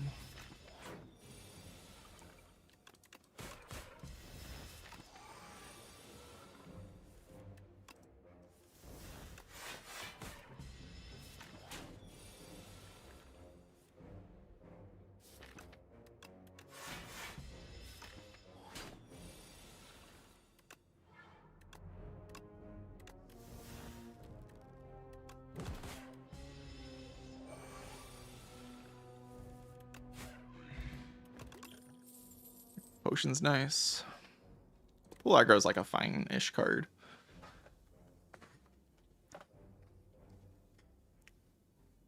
It makes me very desperate for energy, like friendship and stuff. But I do have a power potion for the like elite fight and stuff. Gives me something to slither. Holy. So I could slither pull aggro, or I could torque toughness to strike.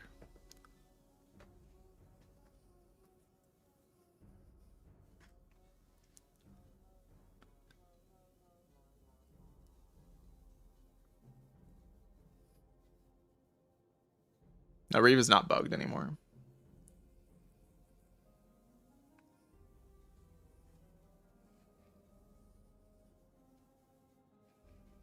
Toughness is a really good card. And strike is a really bad card.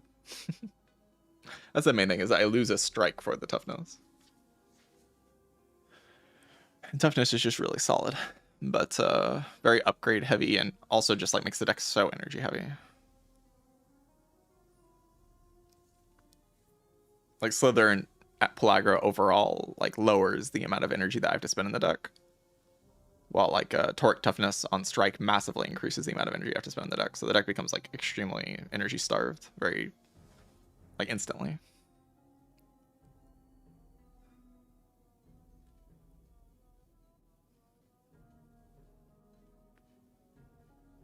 While Slithering Pelagra just like brings my energy to a very stable state immediately.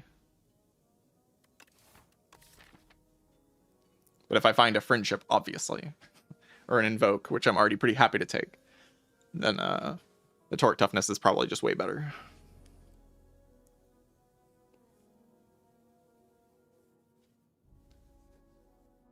But I think I'm a bit concerned about my energy right now, so I'm going to try to fix my energy right now. I think that's a little bit better.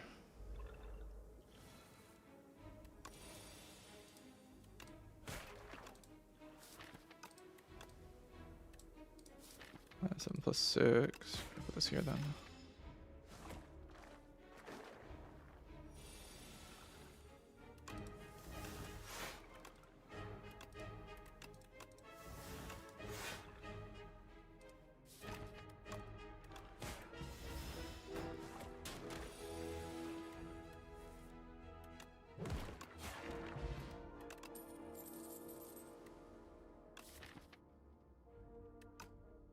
All right. Say I'm excited for these cards. Reap's just more energy starved nonsense. But it does help me solve like the things that are killing me right now. Countdown just kind of sucks, but it also helps a little bit with the things that are killing me. I can't just play Cycle Heavy into the hard pull because the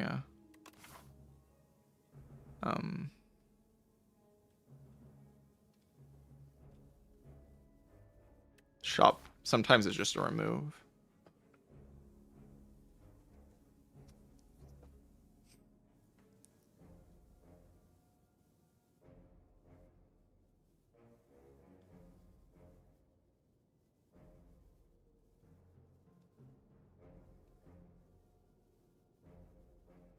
Countdown kind of sucks against the boss. Countdown just kind of sucks.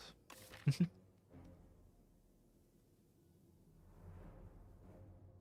think we just take the Reap. So that I have like a thing to play. It's kind of disgusting, but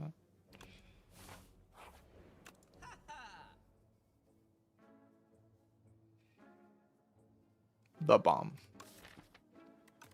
I'd really rather not the bomb. Because then my deck's just way too expensive at that point. Like spending a bajillion energy to do anything.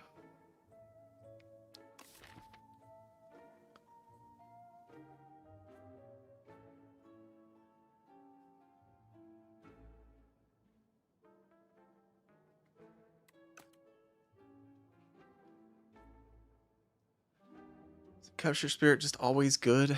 No.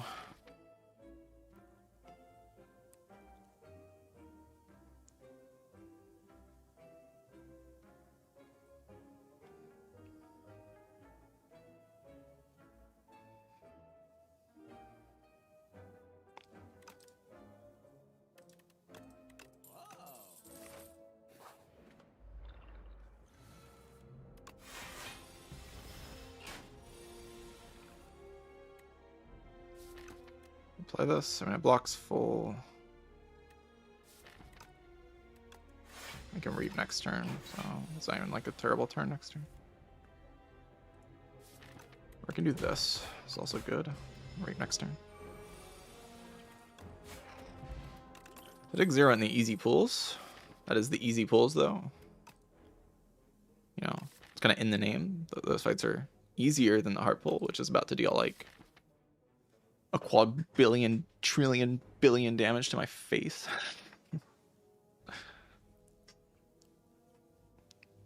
And no upgrades into a hard pull, overgrowth, necrobinder. No defy. You don't want to know what's about to happen to my forehead. I kind of like the Drain Power. I want to take the Rattle because it's just like a better card, but let's go with Dredge. But the Drain Power lets me do things that I can't currently do, which is kind of sweet.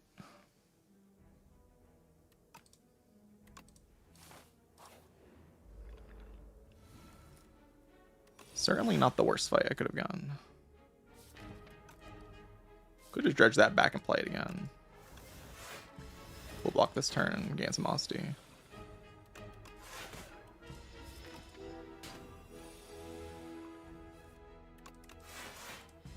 think I'm going to take the 0. I do appreciate that.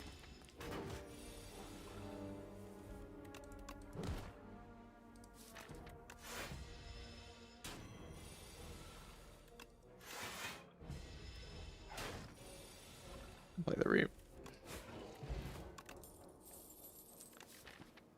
Alright, we can take a negative pulse for the guys. It's always a reasonable idea, and then we can upgrade Pellaggro or Reap or something like that. Probably Pellaggro with the Slither.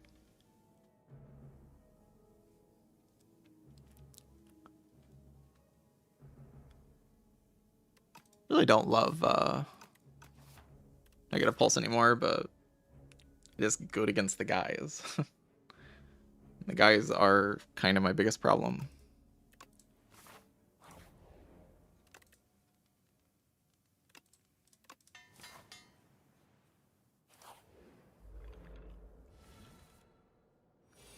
Negative Pulse, Unleash, Drain Power. I can use Power Potion here.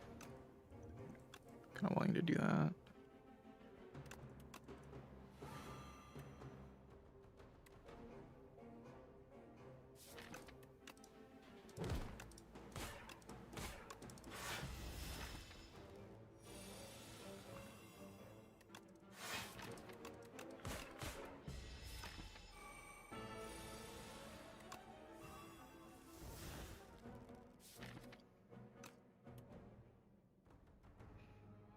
Do I deck spot here? I think so.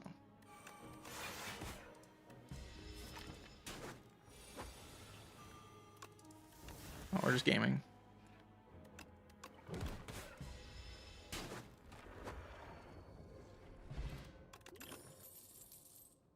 Snap, my favorite card. It is like my favorite card, basically. Love Snap.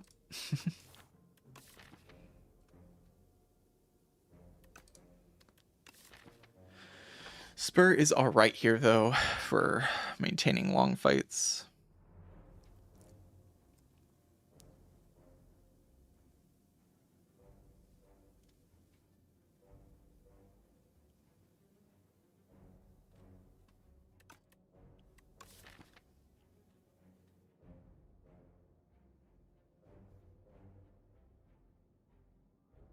Could just take Snap. I don't know. I love this card. Puzzle's fantastic. Nimble 2 on like the Negative Pulse is fine, I guess.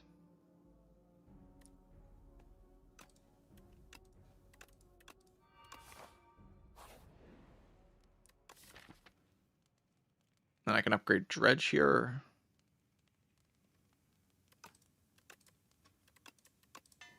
We can go here and get an Invoke. I really only need an Invoke to be strong right now.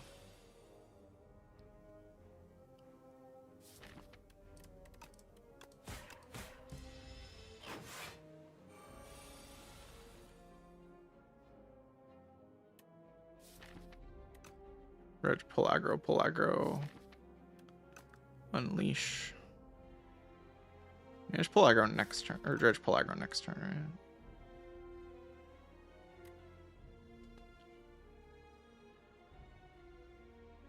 Can I pull back, pull aggro, and unleash next turn and kill this one? That's the question. Because I can deal 18 this turn. My Ostia is at 12. I block 5. So it takes 11 and goes to 1. It summons 5, so it'll be at 6. 13. 13 plus 18 is 31. Is that correct? So I can go Bodyguard, defend, unleash, next turn, Dredge, pull aggro, unleash, kill this one, while playing pull aggro to block this one.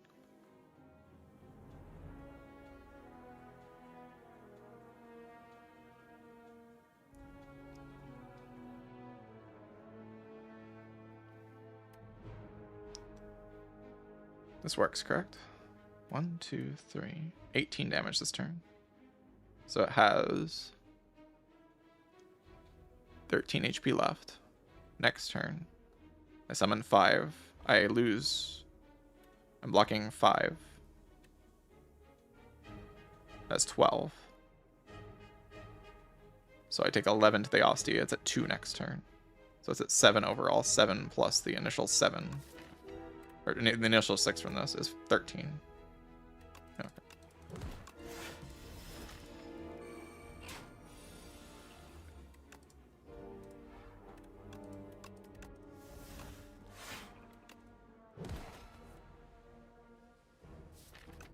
Get a pulse here.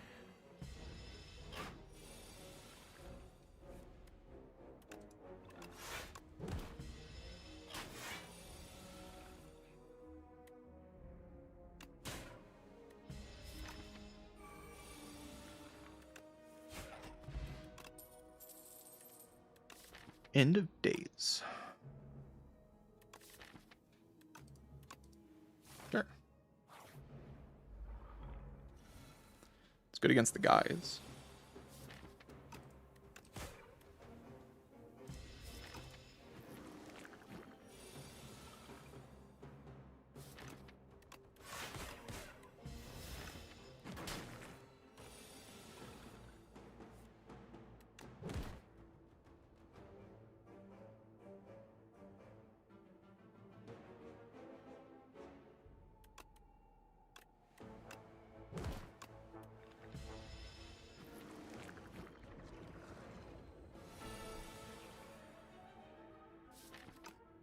all dead next turn. What an incredible time to be alive.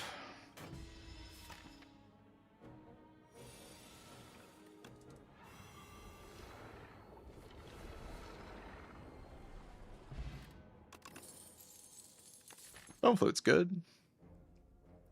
Probably upgrade the End of Days. Grave Warden is also good.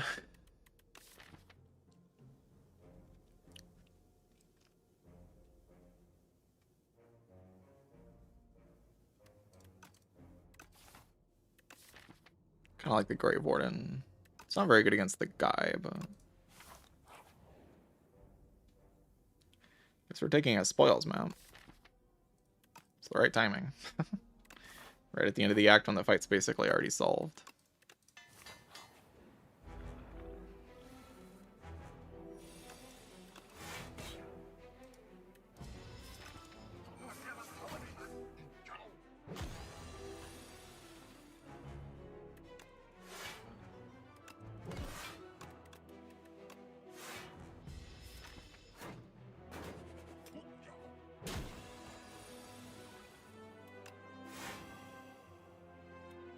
Dredge back, pull aggro, just play it. It guarantees me the most amount of block this turn.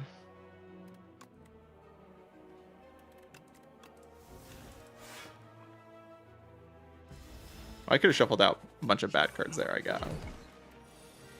That'd been kind of a cool line. 37 plus 7 is 42. Or 44. So I need to deal like very little damage to this guy.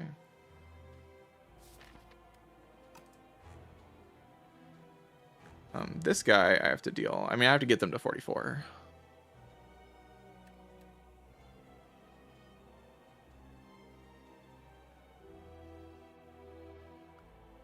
So 10 plus 7, 17. Was it at 45? Unfortunately. I'd probably just put all attacks on this and retain this defend.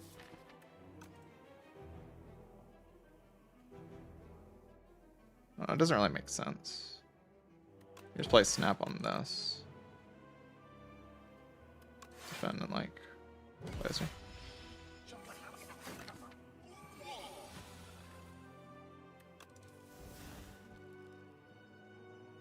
Then we can just block this turn. Like this bodyguard.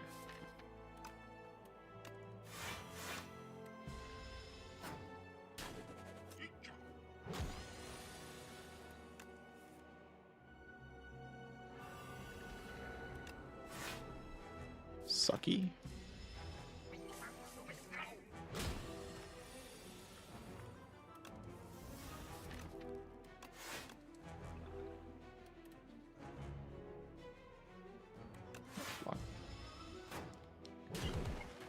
We're fine from here on out.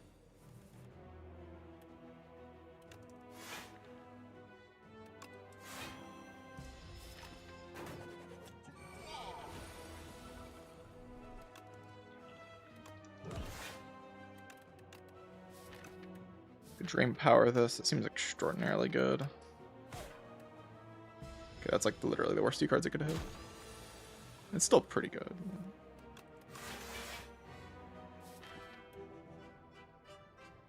Oh, should I have power potted here? We have a lot of cards retaining at this point, but it has 6 strength. So it's hitting me for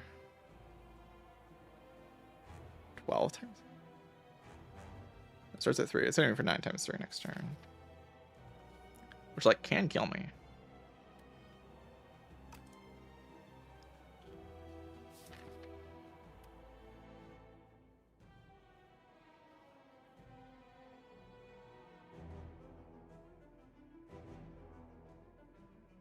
If I draw badly enough. It's, like, pretty unlikely, but it can happen.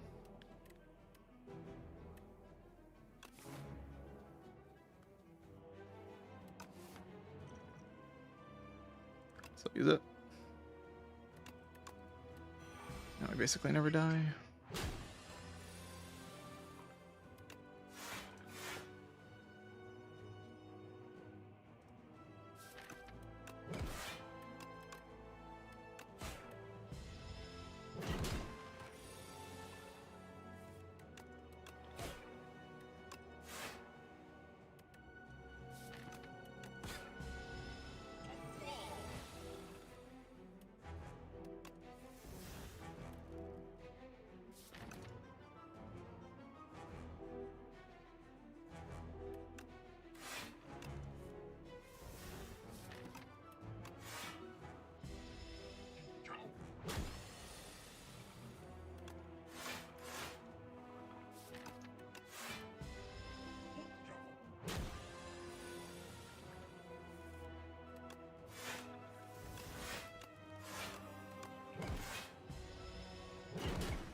think it was worth respecting, but it just kind of sucked to respect it. Neuro search card. Sure.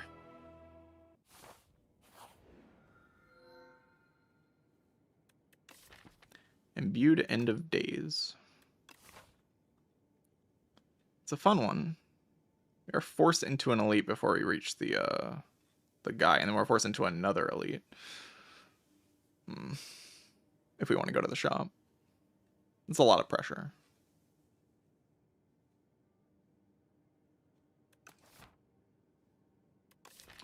Imbued End of Days is good, but it doesn't solve the Navamid. The Navamid becomes our nightmare fight. And our long-term problems are still basically all there. But of course, we take the Imbued End of Days.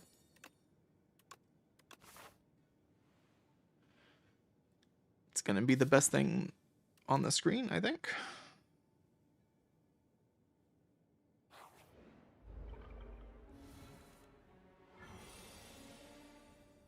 Doesn't solve this fight, though.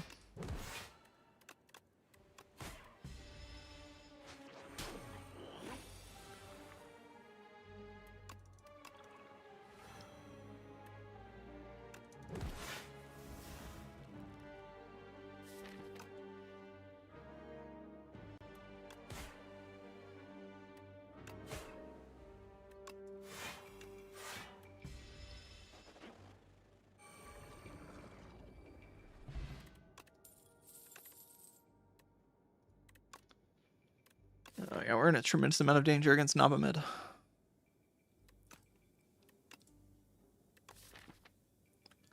It's not great, chat.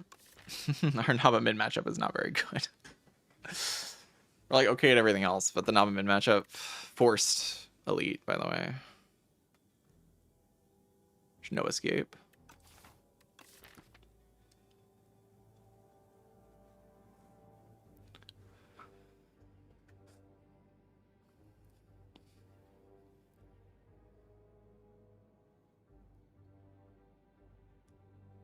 We even have a forced second elite.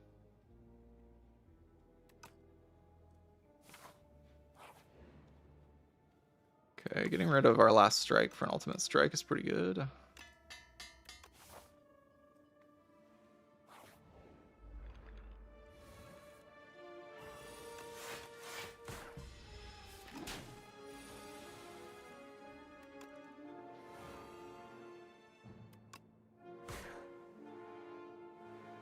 This is lethal, yeah.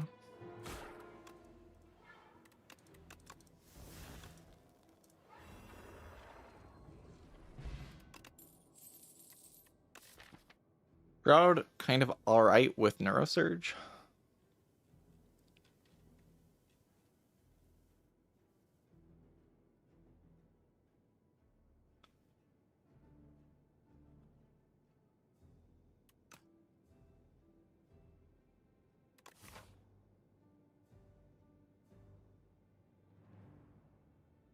This is a song from some weeb game.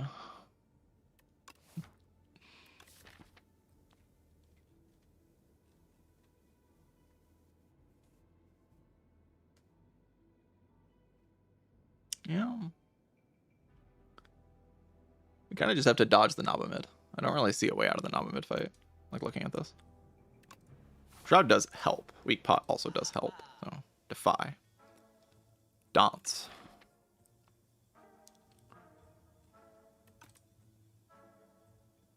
Defy, Dance, and a Potion.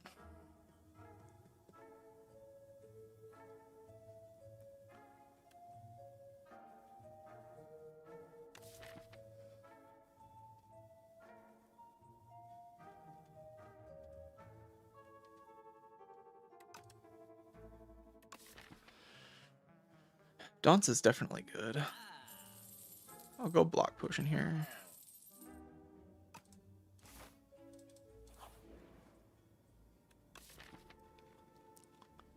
To take an Exterminate, I guess. Or a Squash. The guys. This is my best fight.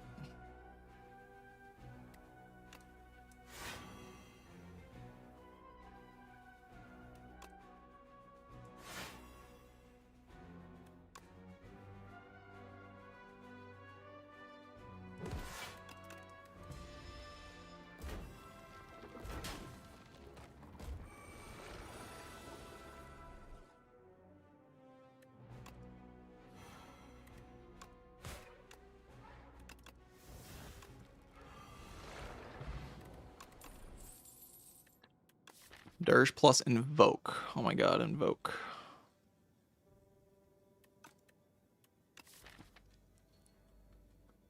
I've wanted Invoke for so long in this run. I'm just missing energy. I mean, I have Neuro Surge now, so I have like some energy, but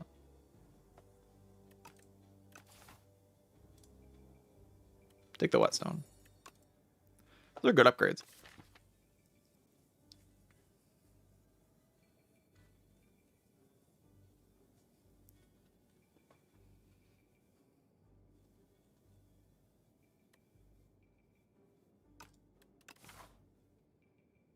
It's like kind of awkward because the shop is really good, but the path after the shop isn't great.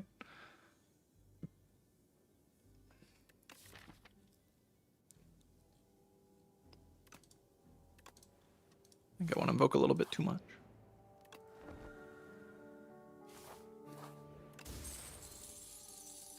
Oh, Corchette. Nope. Nope, mid. Go weak potion.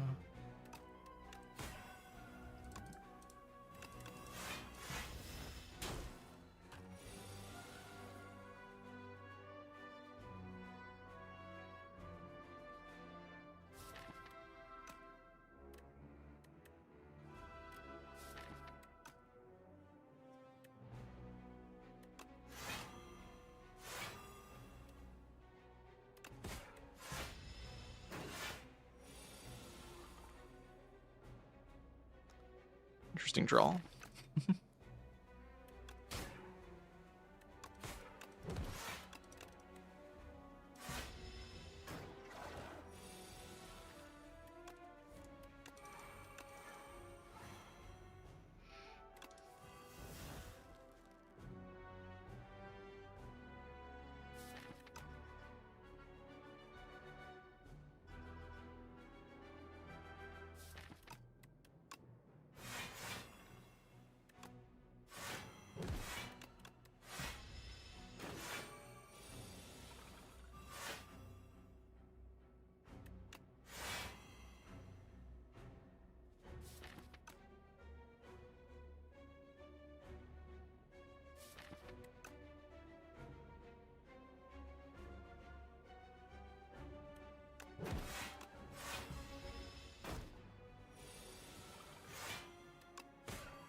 Back? I don't really like sacrifice here. This doesn't seem all that great. Okay, do we go to the 700 gold shop? I think we do. Oh.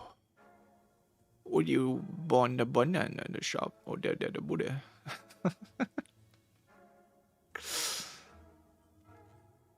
I'm poor. I'm poor, chat. I'm so poor here. Holy crap.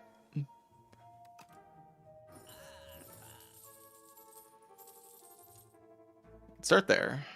It's like the obvious thing.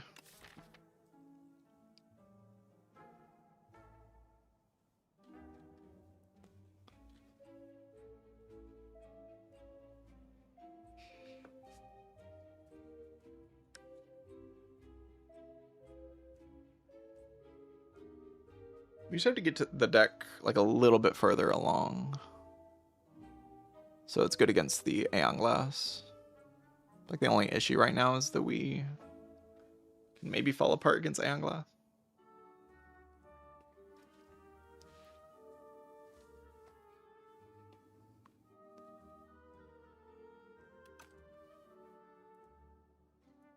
Automation. Yeah, I'm thinking about like automation capture spirit. That's like kind of bad against Aeon Glass. That's why I'm like hesitating.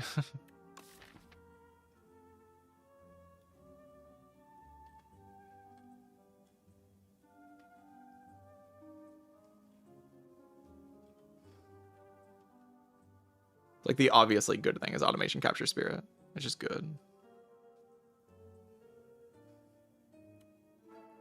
does a ton of work over the course of the run.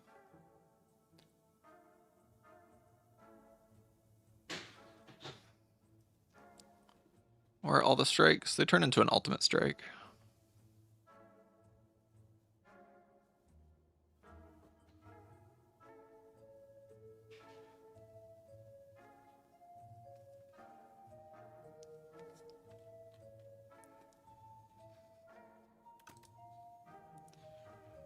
It's just kind of broken, to be honest. I think it's just kind of overpowered. Oh god, the guys.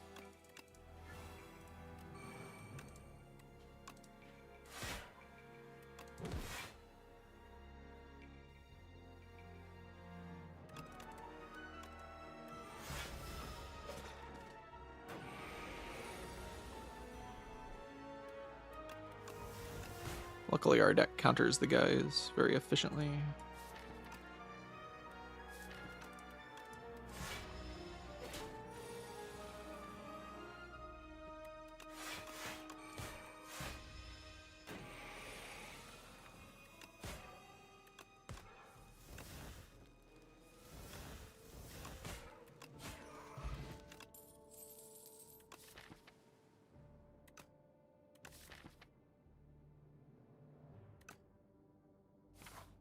Poke? Man, not really, right? The dumbass himself is here.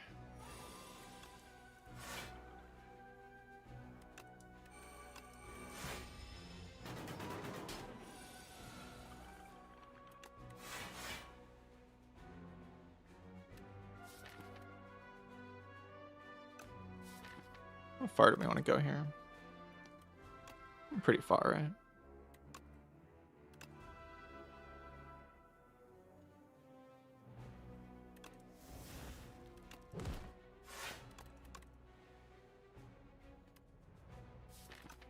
This doesn't have retain. That was last fight. It's fine.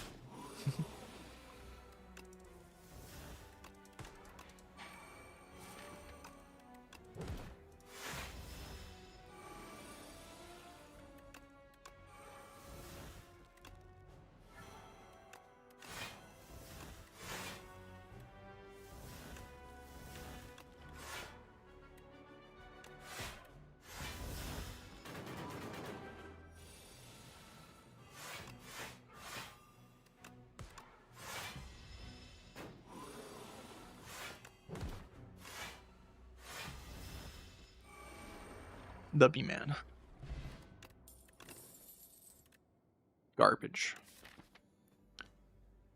Alright. I'd like to loop against the crabs and just not play the Neuro Search for a while, and we just like loop upgraded cards with the Drain Power. And eventually we're just like gaming out of our mind or whatever. So I kind of want to upgrade Capture Spirit, because that helps me with the looping more than anything else. Well, first we have to defeat the evil guys.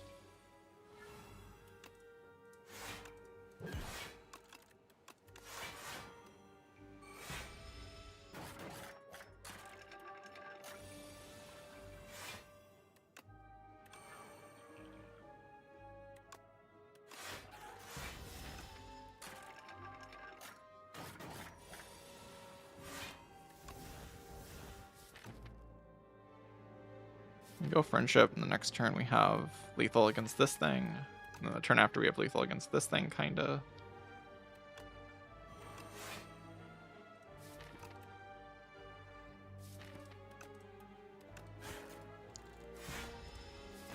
We have Guaranteeda. Just go Dredge the End of Days, Aggro, like a Dazed. Actually. Yeah, Aggro in hand and Tim Block retained.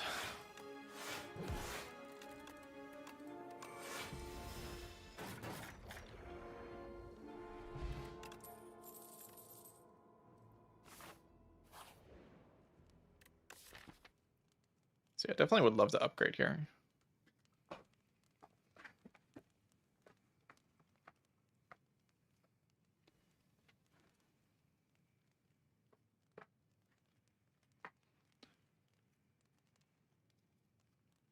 Capture Spirit, such a good upgrade.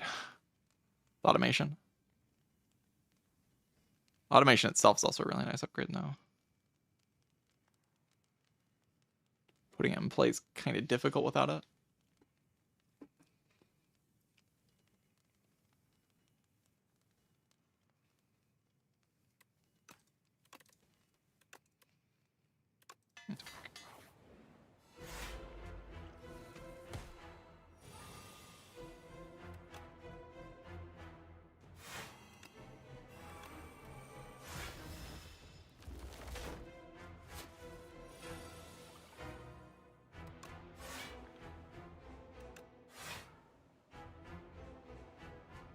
Snap a card here.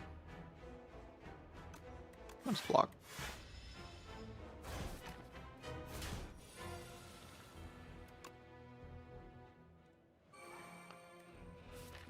So we can pull back some cards to block this turn.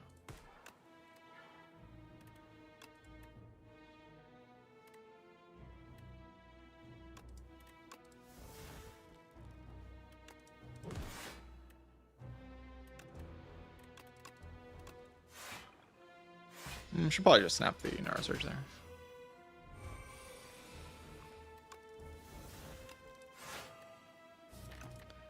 Upgrading 2 cards here, like good enough probably.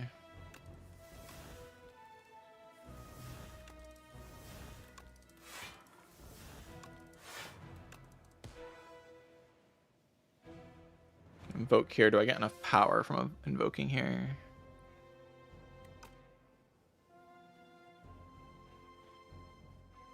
It's justified. Doesn't really look like it.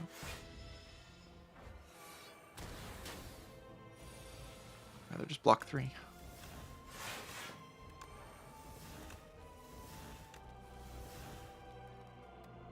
End of days.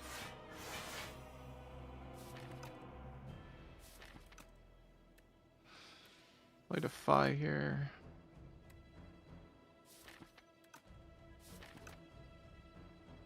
I'd love to just snap the Neurosurge. So we can cash in on that whenever we want.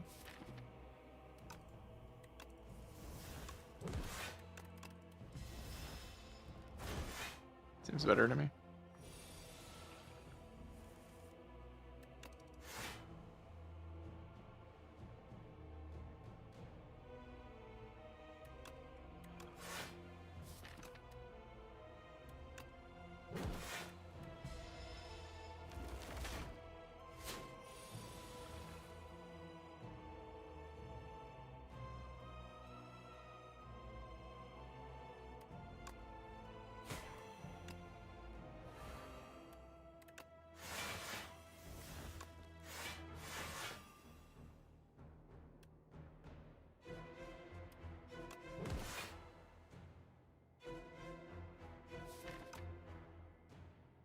Next turn can actually be kind of tough to block.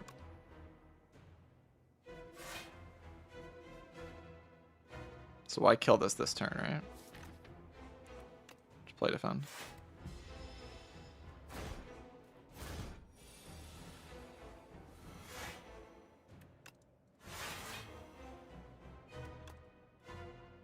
Unless this is dead now, I guess. Is it dead now? 11 plus 37. That's 162 plus 37, which is like more than enough, right?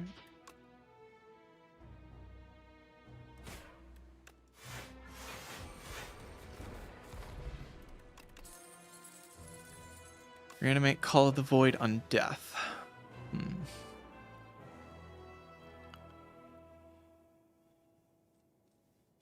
Reanimate for my shrimp. Wow. Yeah, once again, the problem is just Aeon Glass. There's really not a lot of answers to Aeon Glass in the deck right now. I could take Call of the Void and dream of that being an answer against Aeon Glass. Pretty much everything we have to do from now on has to be to answer what Aeon Glass does.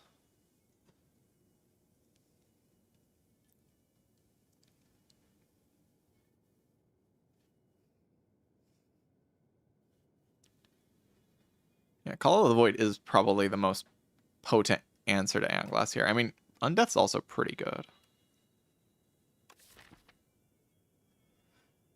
Cleanse is also not, or Cleanse is not even that good against Aeon Glass. Not really. It's too slow.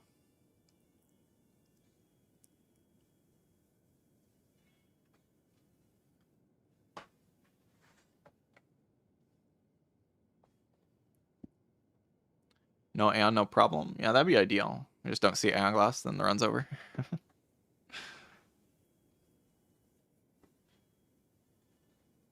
Let's wait for Necro to interact with Aeon Glass. What are you talking about? You mean Necro should be able to cheat? Like defect cheats? No, no. Necro's the best design character against Aeon Glass.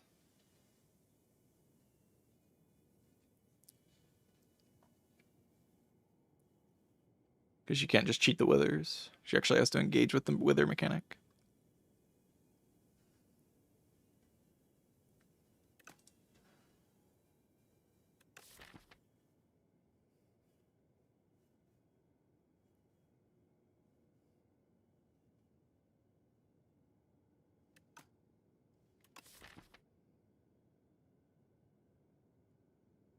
Test subject also kind of scary. Yeah, test subject is not free. It is true. Fight is not free.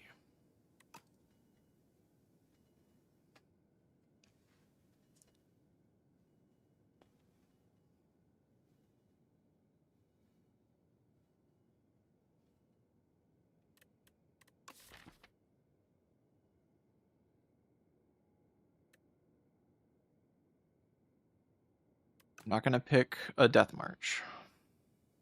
It's the worst thing in the entire universe.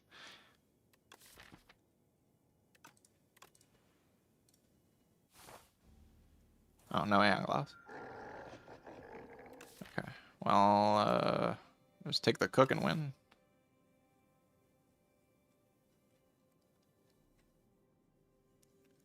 Welcome to Mickey Mouse Clubhouse. Let's say try Boomerang, but it doesn't really do anything. Removing like a billion cards seems kind of good for going infinite or whatever. Just do Capture Spirit, Automation, Invoke, Loops, until everything explodes. Oh, no Aeon Glass, it should be pretty easy. It was nerfed. It was nerfed, this Meat Cleaver Relic, but still seems good enough. Still seems good enough. Like against the guys we have, the Shrimped End of Days.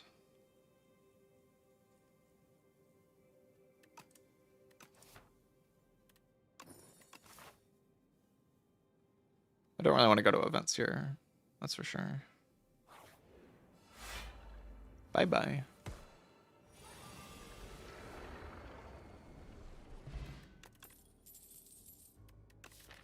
Sculpting Strike? I don't think so.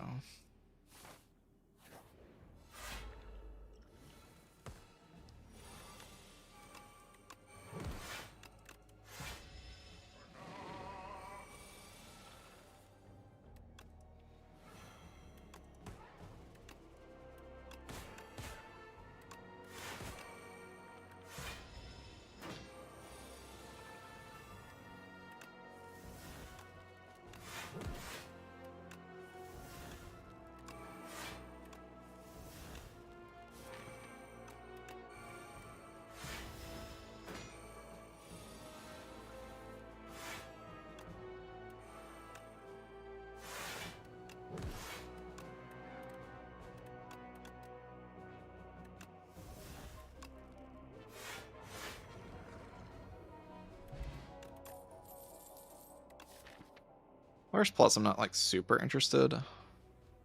It's not the right kind of card draw, right? Bye bye.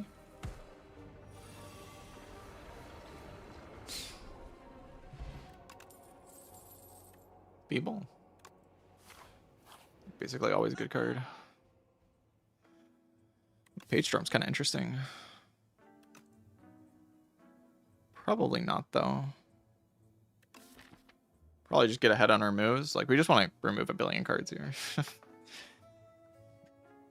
So we can get going on the infinite-ish thing that I have as soon as possible.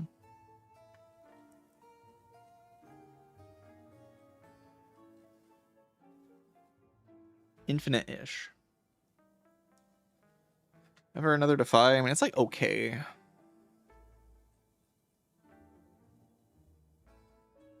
I just kind of want to accelerate.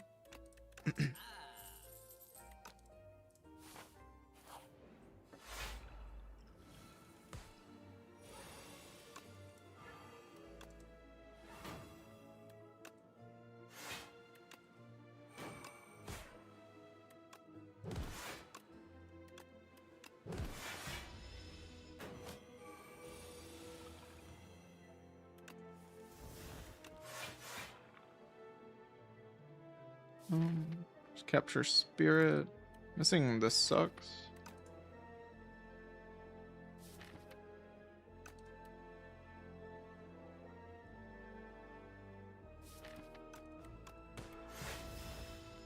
I think missing that sucks more.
So I'm currently full blocking, but no more than full blocking.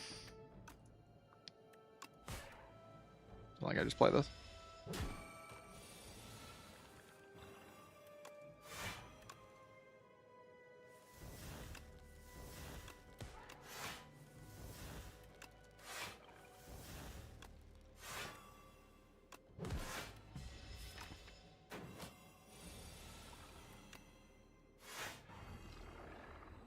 All right.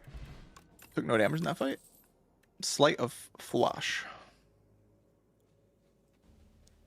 Interesting card.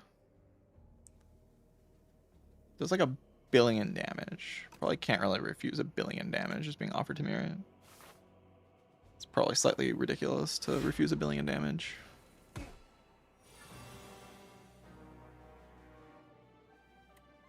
Automation's the most important card.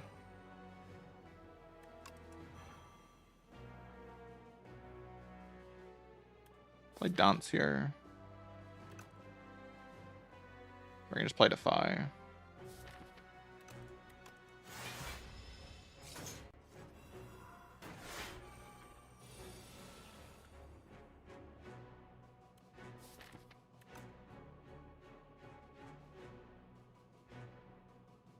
Grave Warden, block pod, capture spirit.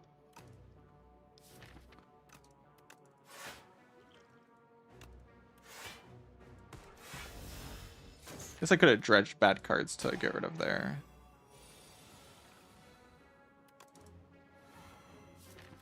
Oh god.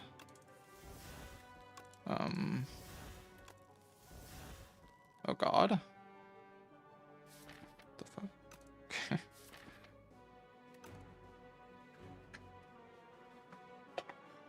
Yeah. I drew the card at the wrong time. I was aware of it when it happened. I didn't want to accept that it was this bad. And it is this bad. I don't really want to dump all my potions in this fight, though.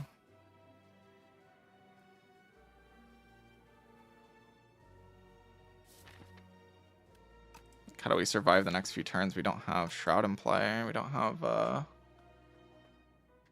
any ability to block. Of course, I can use this potion, but we needed the Sleight of Flesh, right? We needed to put Sleight of Flesh in play. I threw this. Poking here is like barely even good.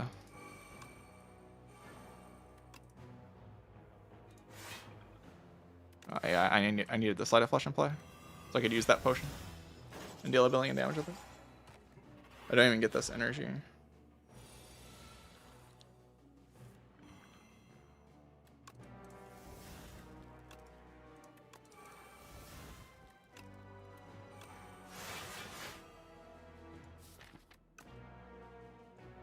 End of Days Capture Spirit. Does that block enough? Or can I like deal enough damage somehow? I need to Capture Spirit because I need to get back around to the End of Days next turn, right? Yes. It's not optional.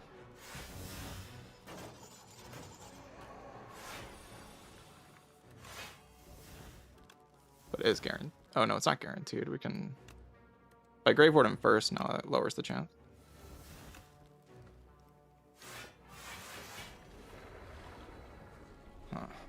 Well... order.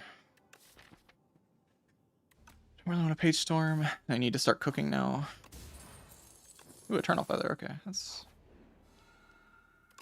mostly solving my problem. That just lets us cook aggressively. Right, we just cook that. We cook like Ultimate Strike and Drain Power at this point. I don't know. Feels like it doesn't really matter. We're gonna get 6 removes from this position. We're not fighting Aeon Glass. The automation just is too strong, right?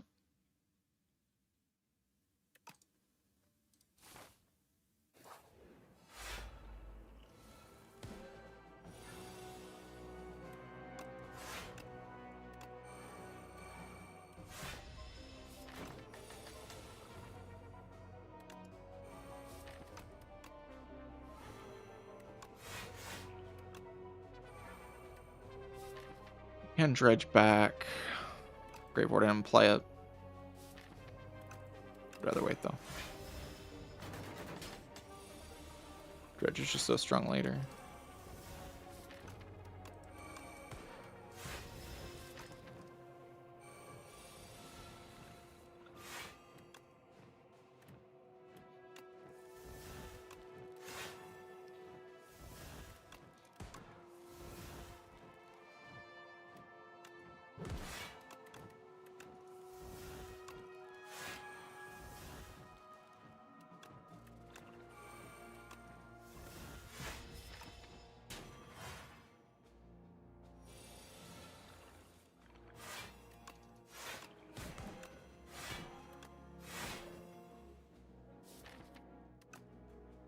Oh, I have 2 invokes.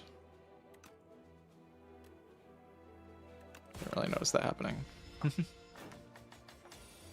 guess one of them's ethereal, probably, yeah.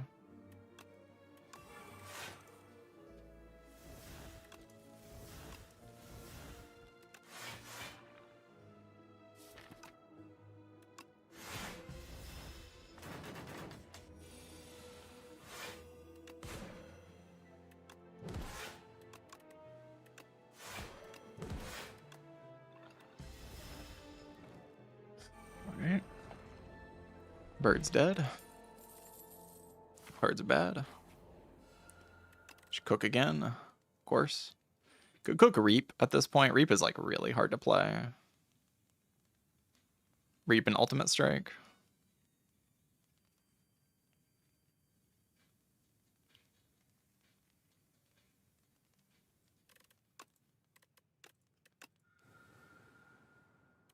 Get rid of attacks.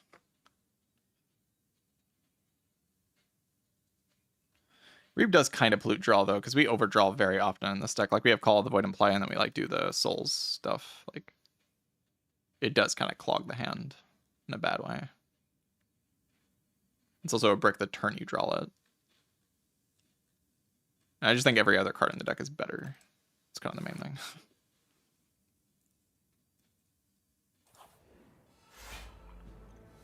This guy does add like evil cards to your deck, but I don't think I'm all that worried about it.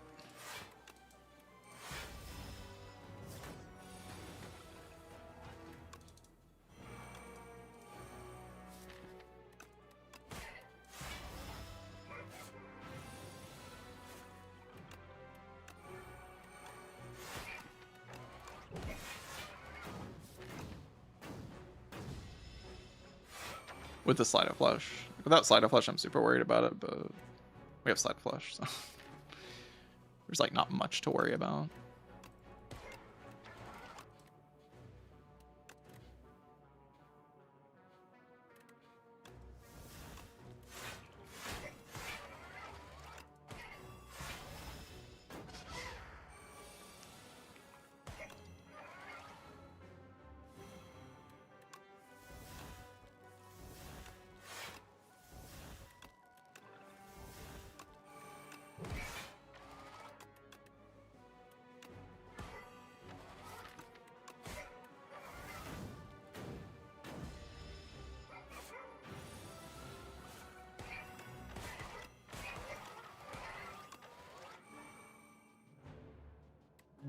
Take damage if I don't, but like taking damage is totally fine.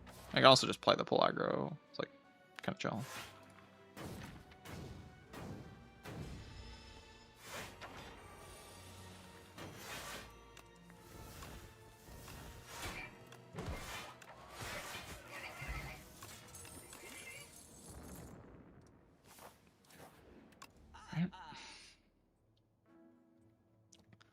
Spirit of Ash is good.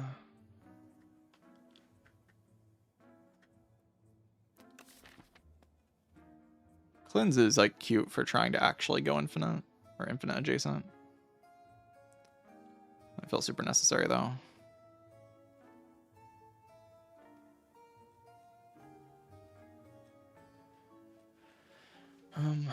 Queen is easy, right?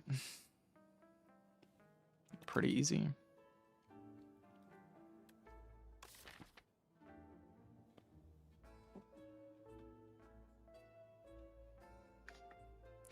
The main reason I like Drain Power is just upgrading the Invoke. Upgrading the Invoke is so good.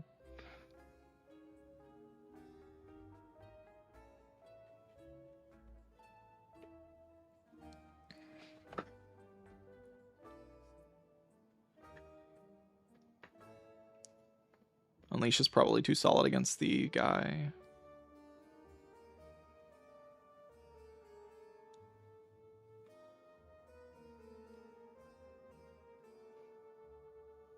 Nah, don't get rid of Snap. Snap's the best card ever. It's like production for front-loaded energy. I kind of just want to take a potion. Like I kind of want to just trade my potions for these potions. They're just way better. Let's just do that.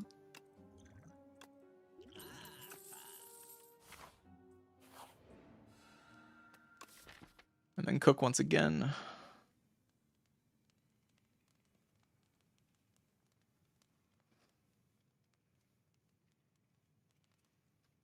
We can get rid of Drain Power. I guess it's kind of slow.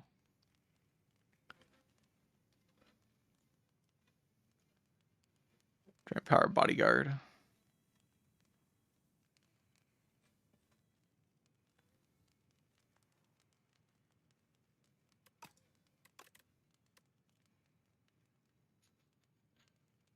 Reeve. Reeve just kind of gives the energy it takes back, but like, I mean, it's not great.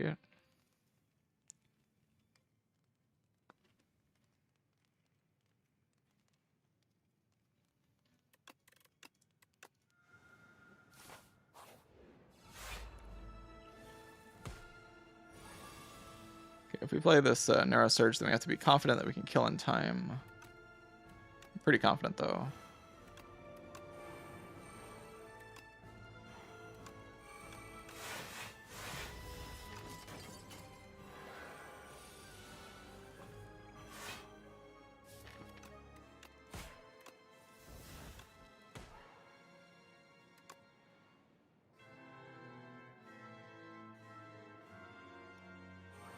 I can go Bone Shards if I want.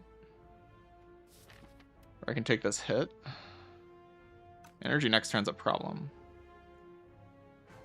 For sure. Big problem. I didn't get any of my energy cards in play before this big hit.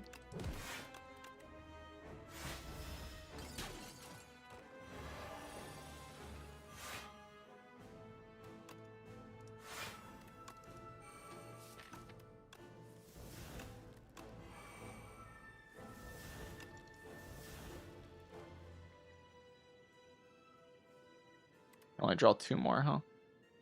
I really want a Feeble, but it's not possible, and I don't want to lose Defy as well as the Enfeebling Touch. I want to keep these souls in the deck with the Dredge.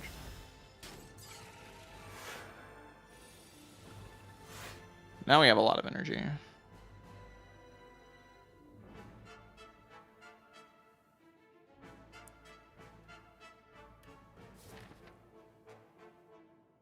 Sleight of Flush still not in play is kind of tragic.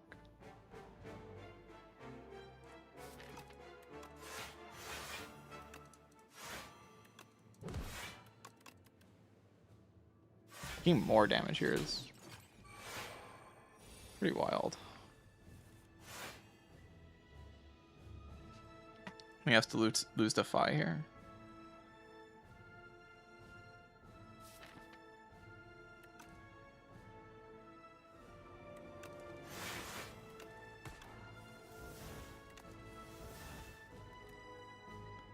$37 times whatever. I want to play Invoke really badly. Like Invoke Snap the Soul. Or Snap the End of Days.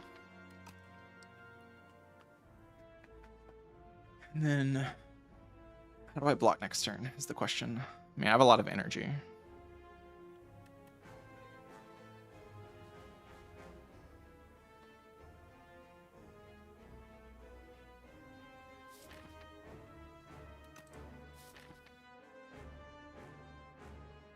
So I can put Sleight of Flush in play as the main idea. Like, I really want to put Sleight of Flush in play.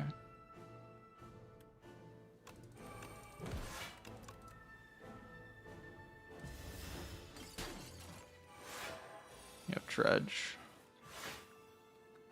So can I kill it is the question. Has 88.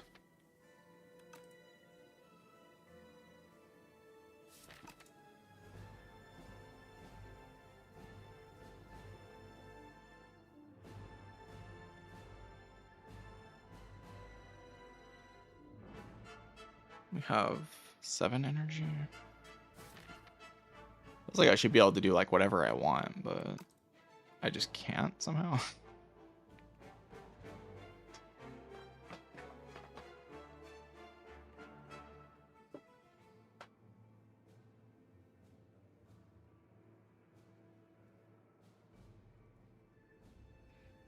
We can go Sleight of Flush. We can pull back the Negative Pulse, pull aggro, capture Spirit.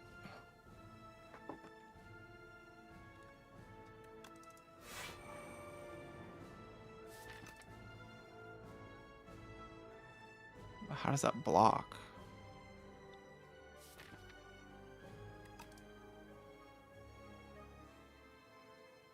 Dredge already uses an energy, and then I don't even have souls to play with.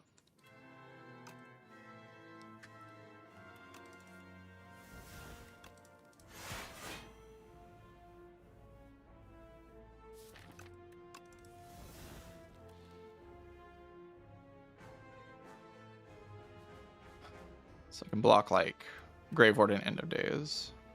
Can I kill it?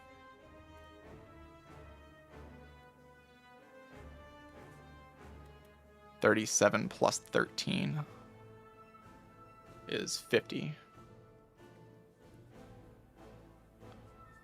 So I can kill it, right? We play Snap on this guy.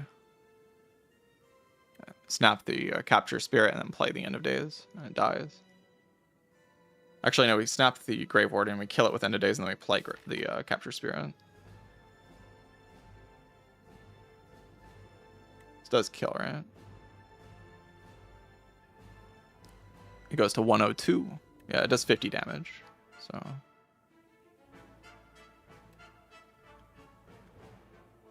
yeah.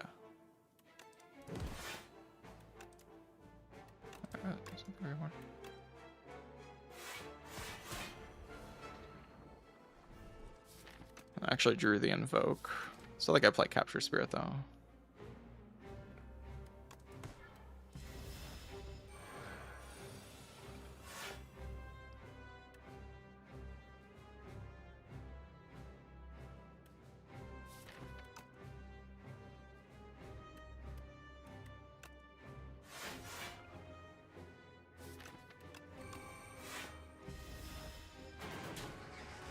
Took more damage there? It's insane.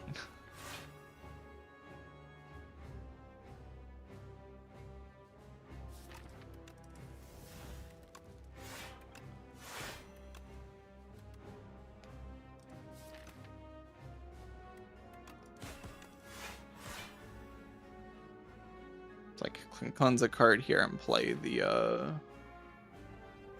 like cleanse Snap and play the Ostia attack.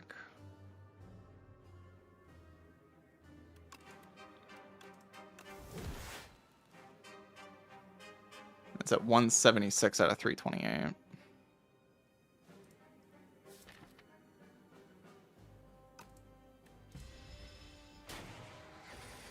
But we've taken this time to build up all. We can keep that card around. It's very good to keep that card around.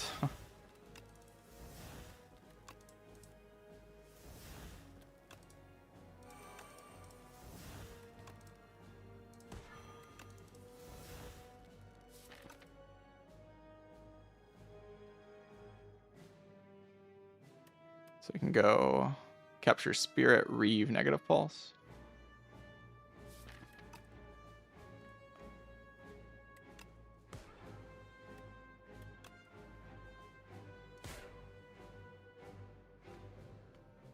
For damage. And this turn we have Dredge on the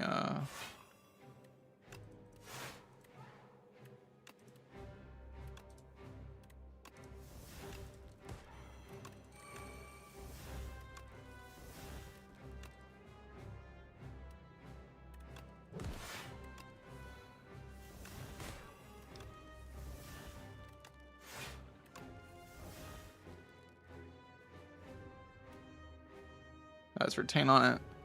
It's dead.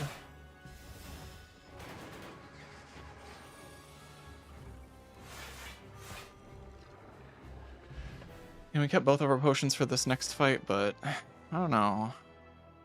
It's like kind of draw or dependent. I don't want to play Neurosurge too quickly. I want to be able to get into like an actual loop, but we don't have like. I should have kept Bodyguard around because Bodyguard like actually gave me something to loop. I didn't like realize that I was losing my ability, like I mean, I have Invoke. That's the idea, is that I have Invoke. Yeah, I really don't want to play this Neurosurge like on turn 1. It seems so weird. But also, how do I not play it on turn 1? Because I drew the worst hand of all time.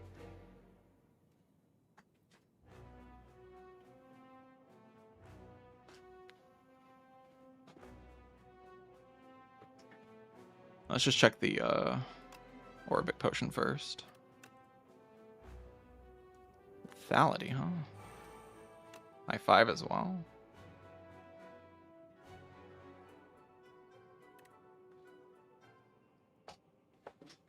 So maybe we don't have to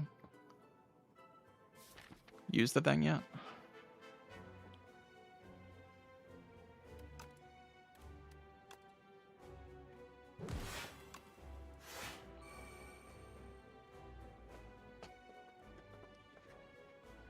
We can play like Call, Touch, Defy. Problem with that is just draw, right? Like we have no access to energy later.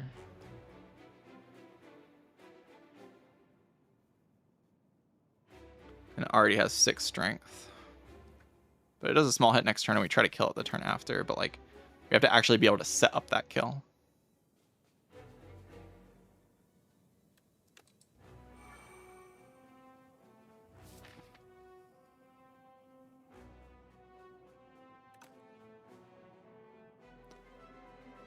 Lose touch.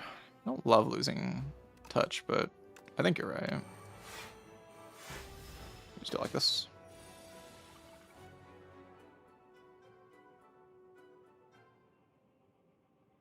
Like pull aggro, automation. Automation must be played. And then we can invoke for next turn energy.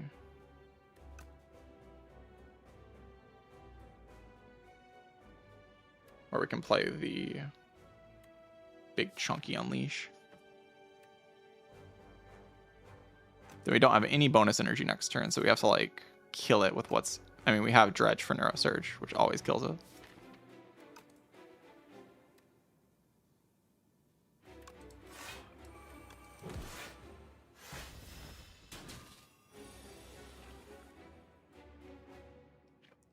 So is there a better line than Dredge for Neurosurge? It's certainly the most obvious thing to do. Bottom deck are 3 best cards. Neurosurge, End of Days, right?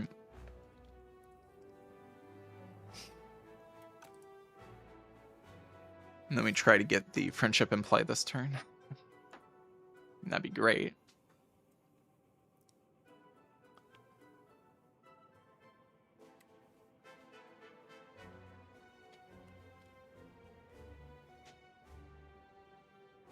Potion for End of Days. I mean, I guess that's an option. If we could kill this turn with a potion, yeah, we should use the potion now, right? Oh, End of Days.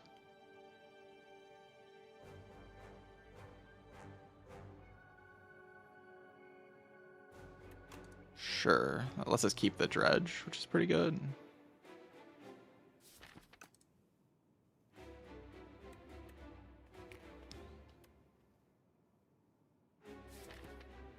I guess I kind of want to draw those cards. Like, not drawing these cards seems really awkward, but maybe it's okay.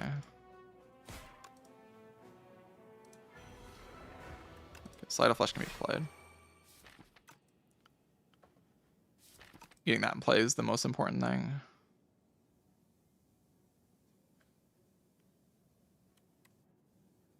Then I can play Page Storm to draw 1 through Defy only. Doesn't seem that good. Or I can play Shroud just to have it in play so I don't have to spend energy on it later.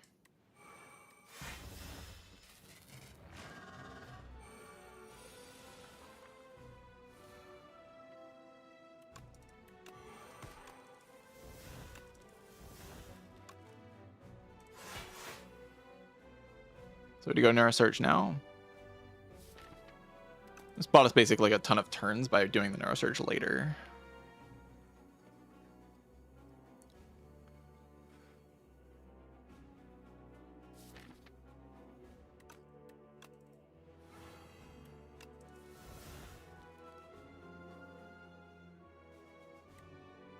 Try to set up a Dirge here. I really just want to invoke.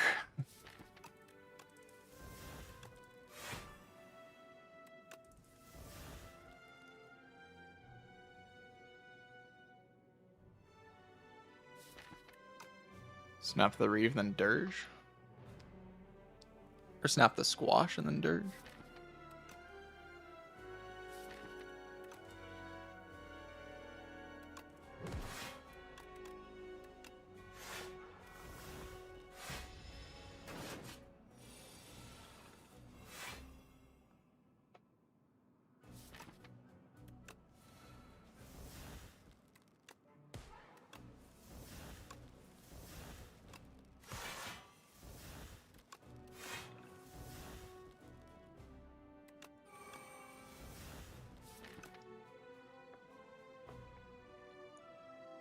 does have to die at some point.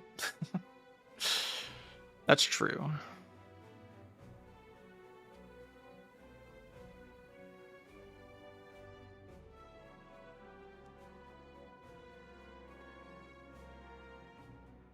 We have bonus energy next turn. But where's our card draw, right?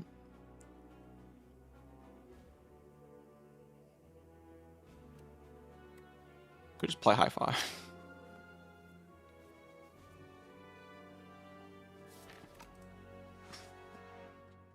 We have Defy next turn, so we can't just block. We have bonus energy. But like we have to kill the next phase. How do we kill the next phase, chat? we have to get rid of this phase like pretty soon, right?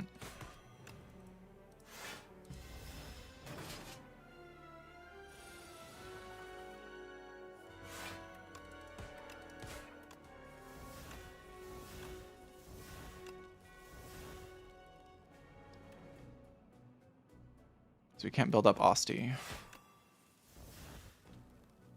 We can kill it next turn, but like... How does killing it next turn like win the fight?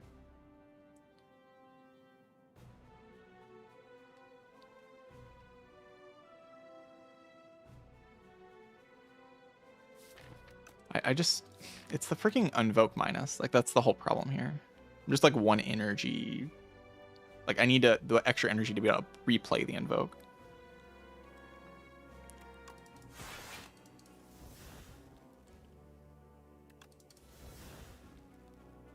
That's the Invoke.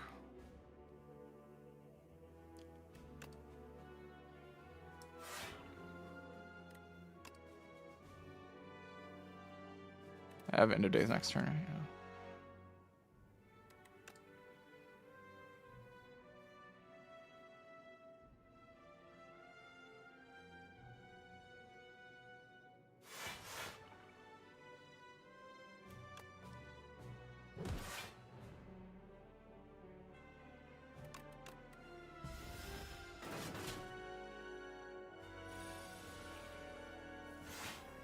Oh my god. That is so insanely awful. Can I lose Defy? Doesn't really... I mean, how do I kill it? I can't kill it. I don't have the damage. I have to go like... Snap End of Days. Generate Eidolon. That would be pretty freaking good. Oh wait, no, I can play Defy End of Days Invoke, right? I can do that. But is that even good?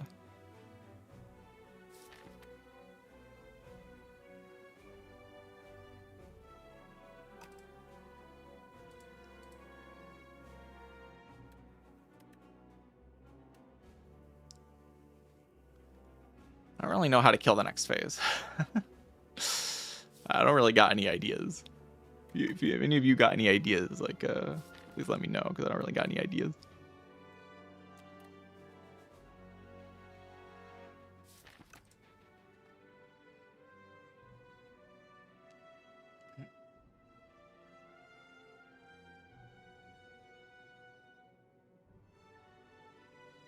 It feels like the Invoke really wants to come down next turn. Like really wants to come down next turn. So I feel like I need to snap Invoke and play End of Days and then play full aggro. Just to like have extra block. Because I need to play the Invoke next turn. Or I could even play Dance. Play Dance. I have 8 block per card. Dance, End of Days. Or Snap. Invoke. End of Days. Gremlin Horn. It's just like... the question is keeping this Defy or not. Like, do I need this Defy? Or is this Defy actually killing me? I think it's kind of just killing me. That's the vibe I have right now. Like, I can't really keep this around because I need to play another card this turn. We can, like, snap put the Invoke in hand because we need the energy next turn, and then play End of Days, and then play the Dance.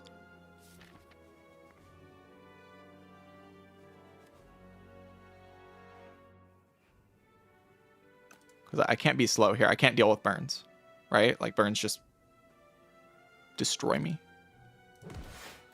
So I have to Invoke next turn. Like, I have to. I think that's just true.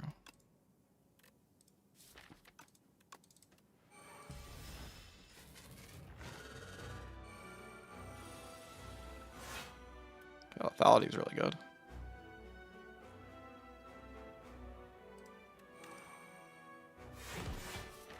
Oh wait, we bottomed at Capture Spirit. That's pretty bad.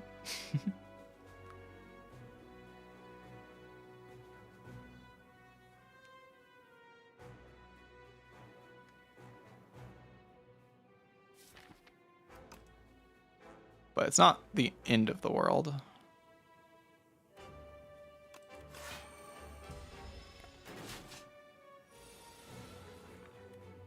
Holy squeeze.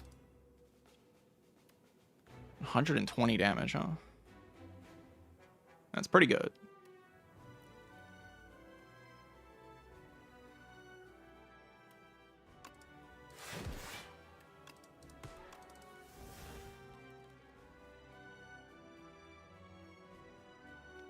Do I go high 5 here? To extend Vuln and apply a bunch of damage?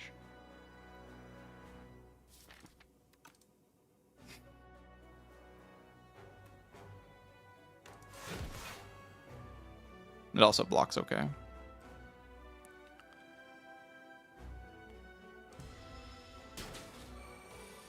Oh, that wastes the energy. That's so bad.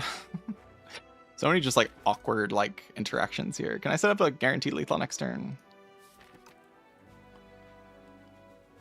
We really want to reshuffle here, right? Like we don't want to deal with the burns in the next reshuffle. But we can immediately reshuffle into Squeeze, which is pretty awful.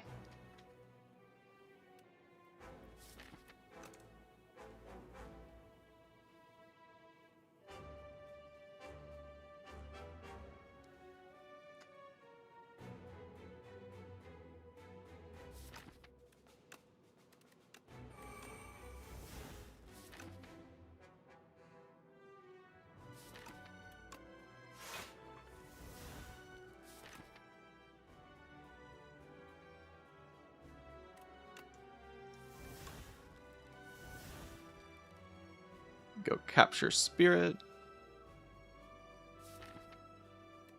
It's just dead, right? If I Capture Spirit, Reeve right now, it's just dead. We have guaranteed Squeeze into, like Squeeze with Vaughn into End of Days Plus. That's 6 energy, but we have 4, 5, 6, 7 energy next turn. All right, GG.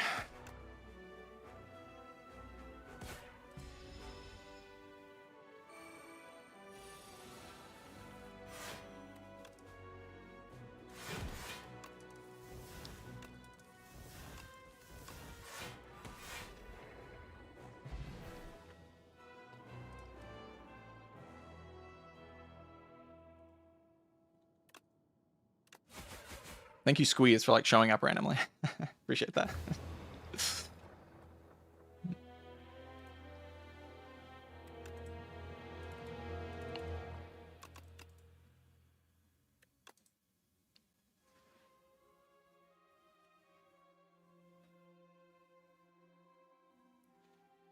Always appreciate Squeeze just randomly showing up.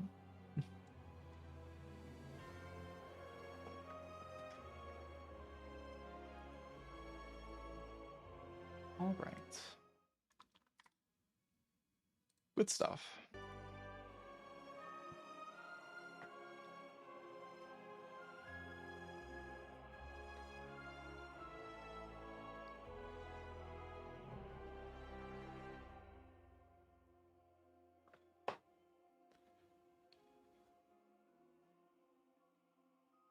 Do do do do do do.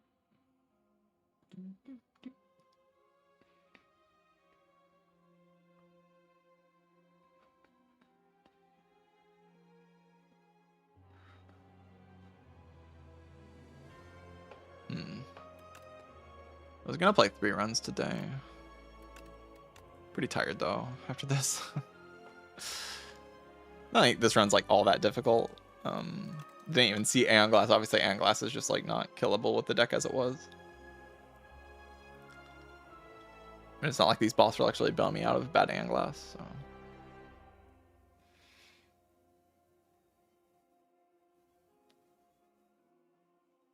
It's good that we didn't see Aeon Glass, I guess. Sometimes lucky. I think I fought Aeon Glass in the other Necrobinder runs in this streak.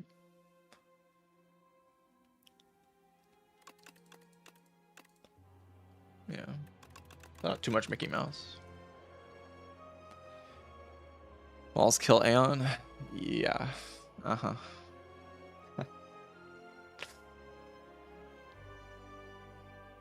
They definitely do something.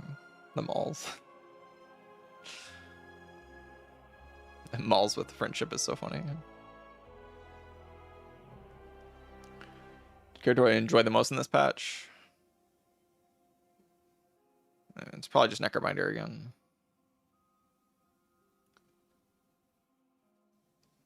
I don't really see why it would be different now.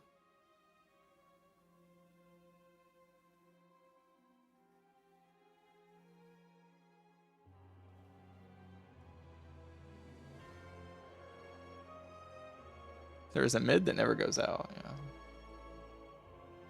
A Runic Pyramid in the game, it's in the card pool.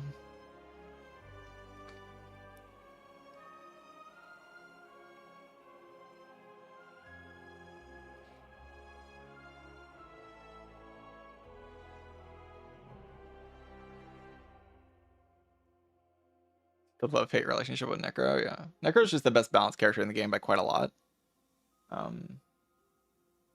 But has my least favorite design in the game. But I care more about the balance than I do about the design. So.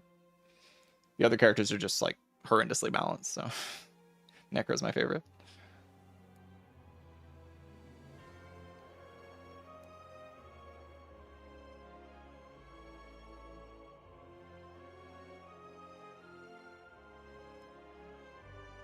Clad more balanced now. I mean, I still think Clad's completely overpowered, but I've been hearing people say Clad is more balanced. Maybe I just had to play more runs. Clad still feels disgustingly overpowered to me. So far, this patch.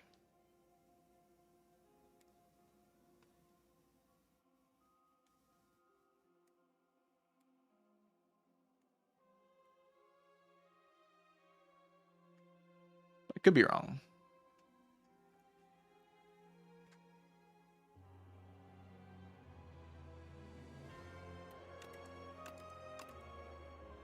Yeah, like Bloodletting's just still in the card pool. Like it's not like this card's gone. It's the same card. And it does the same thing. It's still just like there, doing that thing that it does. Like the Dominate change isn't the most substantial thing. Makes the character like slightly weaker. It's not a big deal. And like you also got the like probably the power, like cruelty is slightly worse, but it's like not a big deal. It's not even like you got a worse card pool overall because cruelty isn't uncommon now. So it's like your card pool's like the same, maybe slightly worse. Dominate's probably a slightly better card than cruelty overall because it just needs the upgrade slightly less. They kind of accomplish similar things though. They like win in the Vault decks.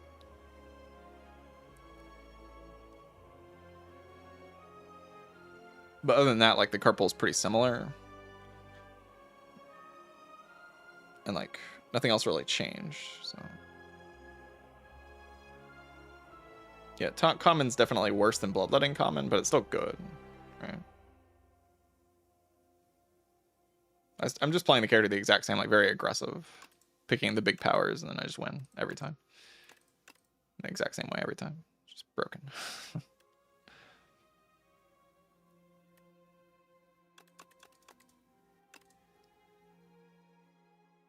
Character's broken. Bloodletting being uncommon doesn't even feel like a big nerf. It just feels like a little nerf. You still see Bloodletting most runs. Like, it's not like you don't see it. And now you have, like, Expect to Fight that you can kind of use. The big change to Bloodletting and, like, the way it affects your gameplay is that you can't really skip it anymore. Like if you see bloodletting, you have to take it instead of it being an option. Like before, like you'd see bloodletting, you could say, okay, I could take this other thing for the short term, and then I'll just see another bloodletting later because it's common. And that was like a reasonable thing to do. But now, like, you see the bloodletting, you just have to click it. Yeah, I can't wait to click the card because you might not see it again. Second bloodletting does matter, but it's not like the first bloodletting is a lot better than the second bloodletting. It's the most significant thing to like most Ironclad decks. It was like having that first access to energy. You can break the character pretty easily with just one bloodletting.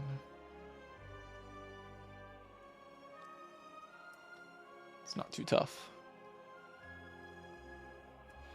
But yeah, maybe next stream I'll just play like a defect run, and then the stream after that I'll do like Silent Cloud. And I've been playing 3 characters into 2 characters, but like I'm tired. This run like wasn't that tough, but it like made me think a lot. I did think about how to not die to Anglass, and then just like I don't see Anglass, and then I have to think about the fights because the deck's kind of complicated. I think I played it wrong though. I think I should just keep the bodyguard here and get rid of like something else. Reeve probably. Bodyguard is just kind of a broken card. I was thinking I would play like the pull aggros instead. There's also like the drain power itself, like being able to upgrade like, a lot of these cards in the deck. Like Invoke specifically is a big deal. The Fire Touch, I mean, it wasn't really relevant. Like the fight's the same either way.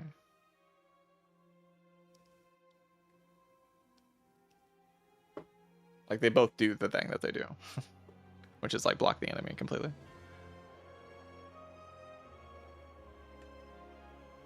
Get to infinite more in last patch. I think infinites are probably slightly more common now because of expected fight change. You don't like go infinite with bloodletting. You just like go blam and kill the enemy with like 1 billion damage.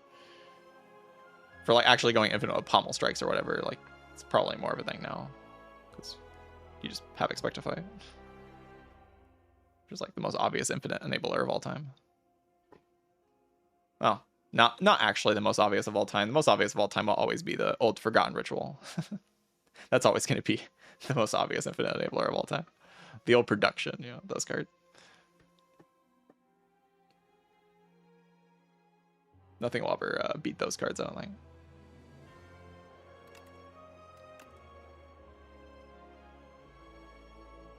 Yeah, old borrowed time. What a nonsense. All right. I hope you all enjoyed the stream. I gotta go. I'm tired. I don't want to play more. Not gonna play more if I don't want to play more.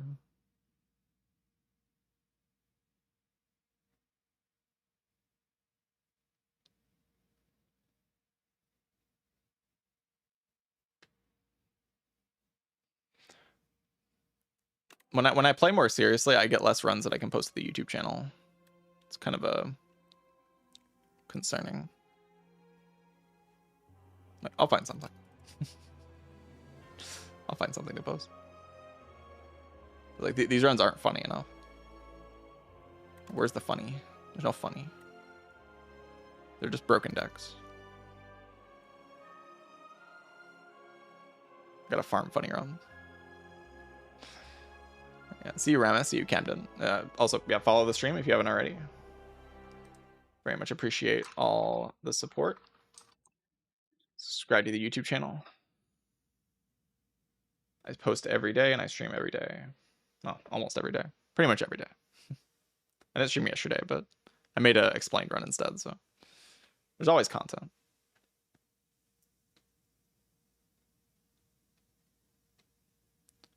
All right, GG's everybody. Thanks for watching and goodbye.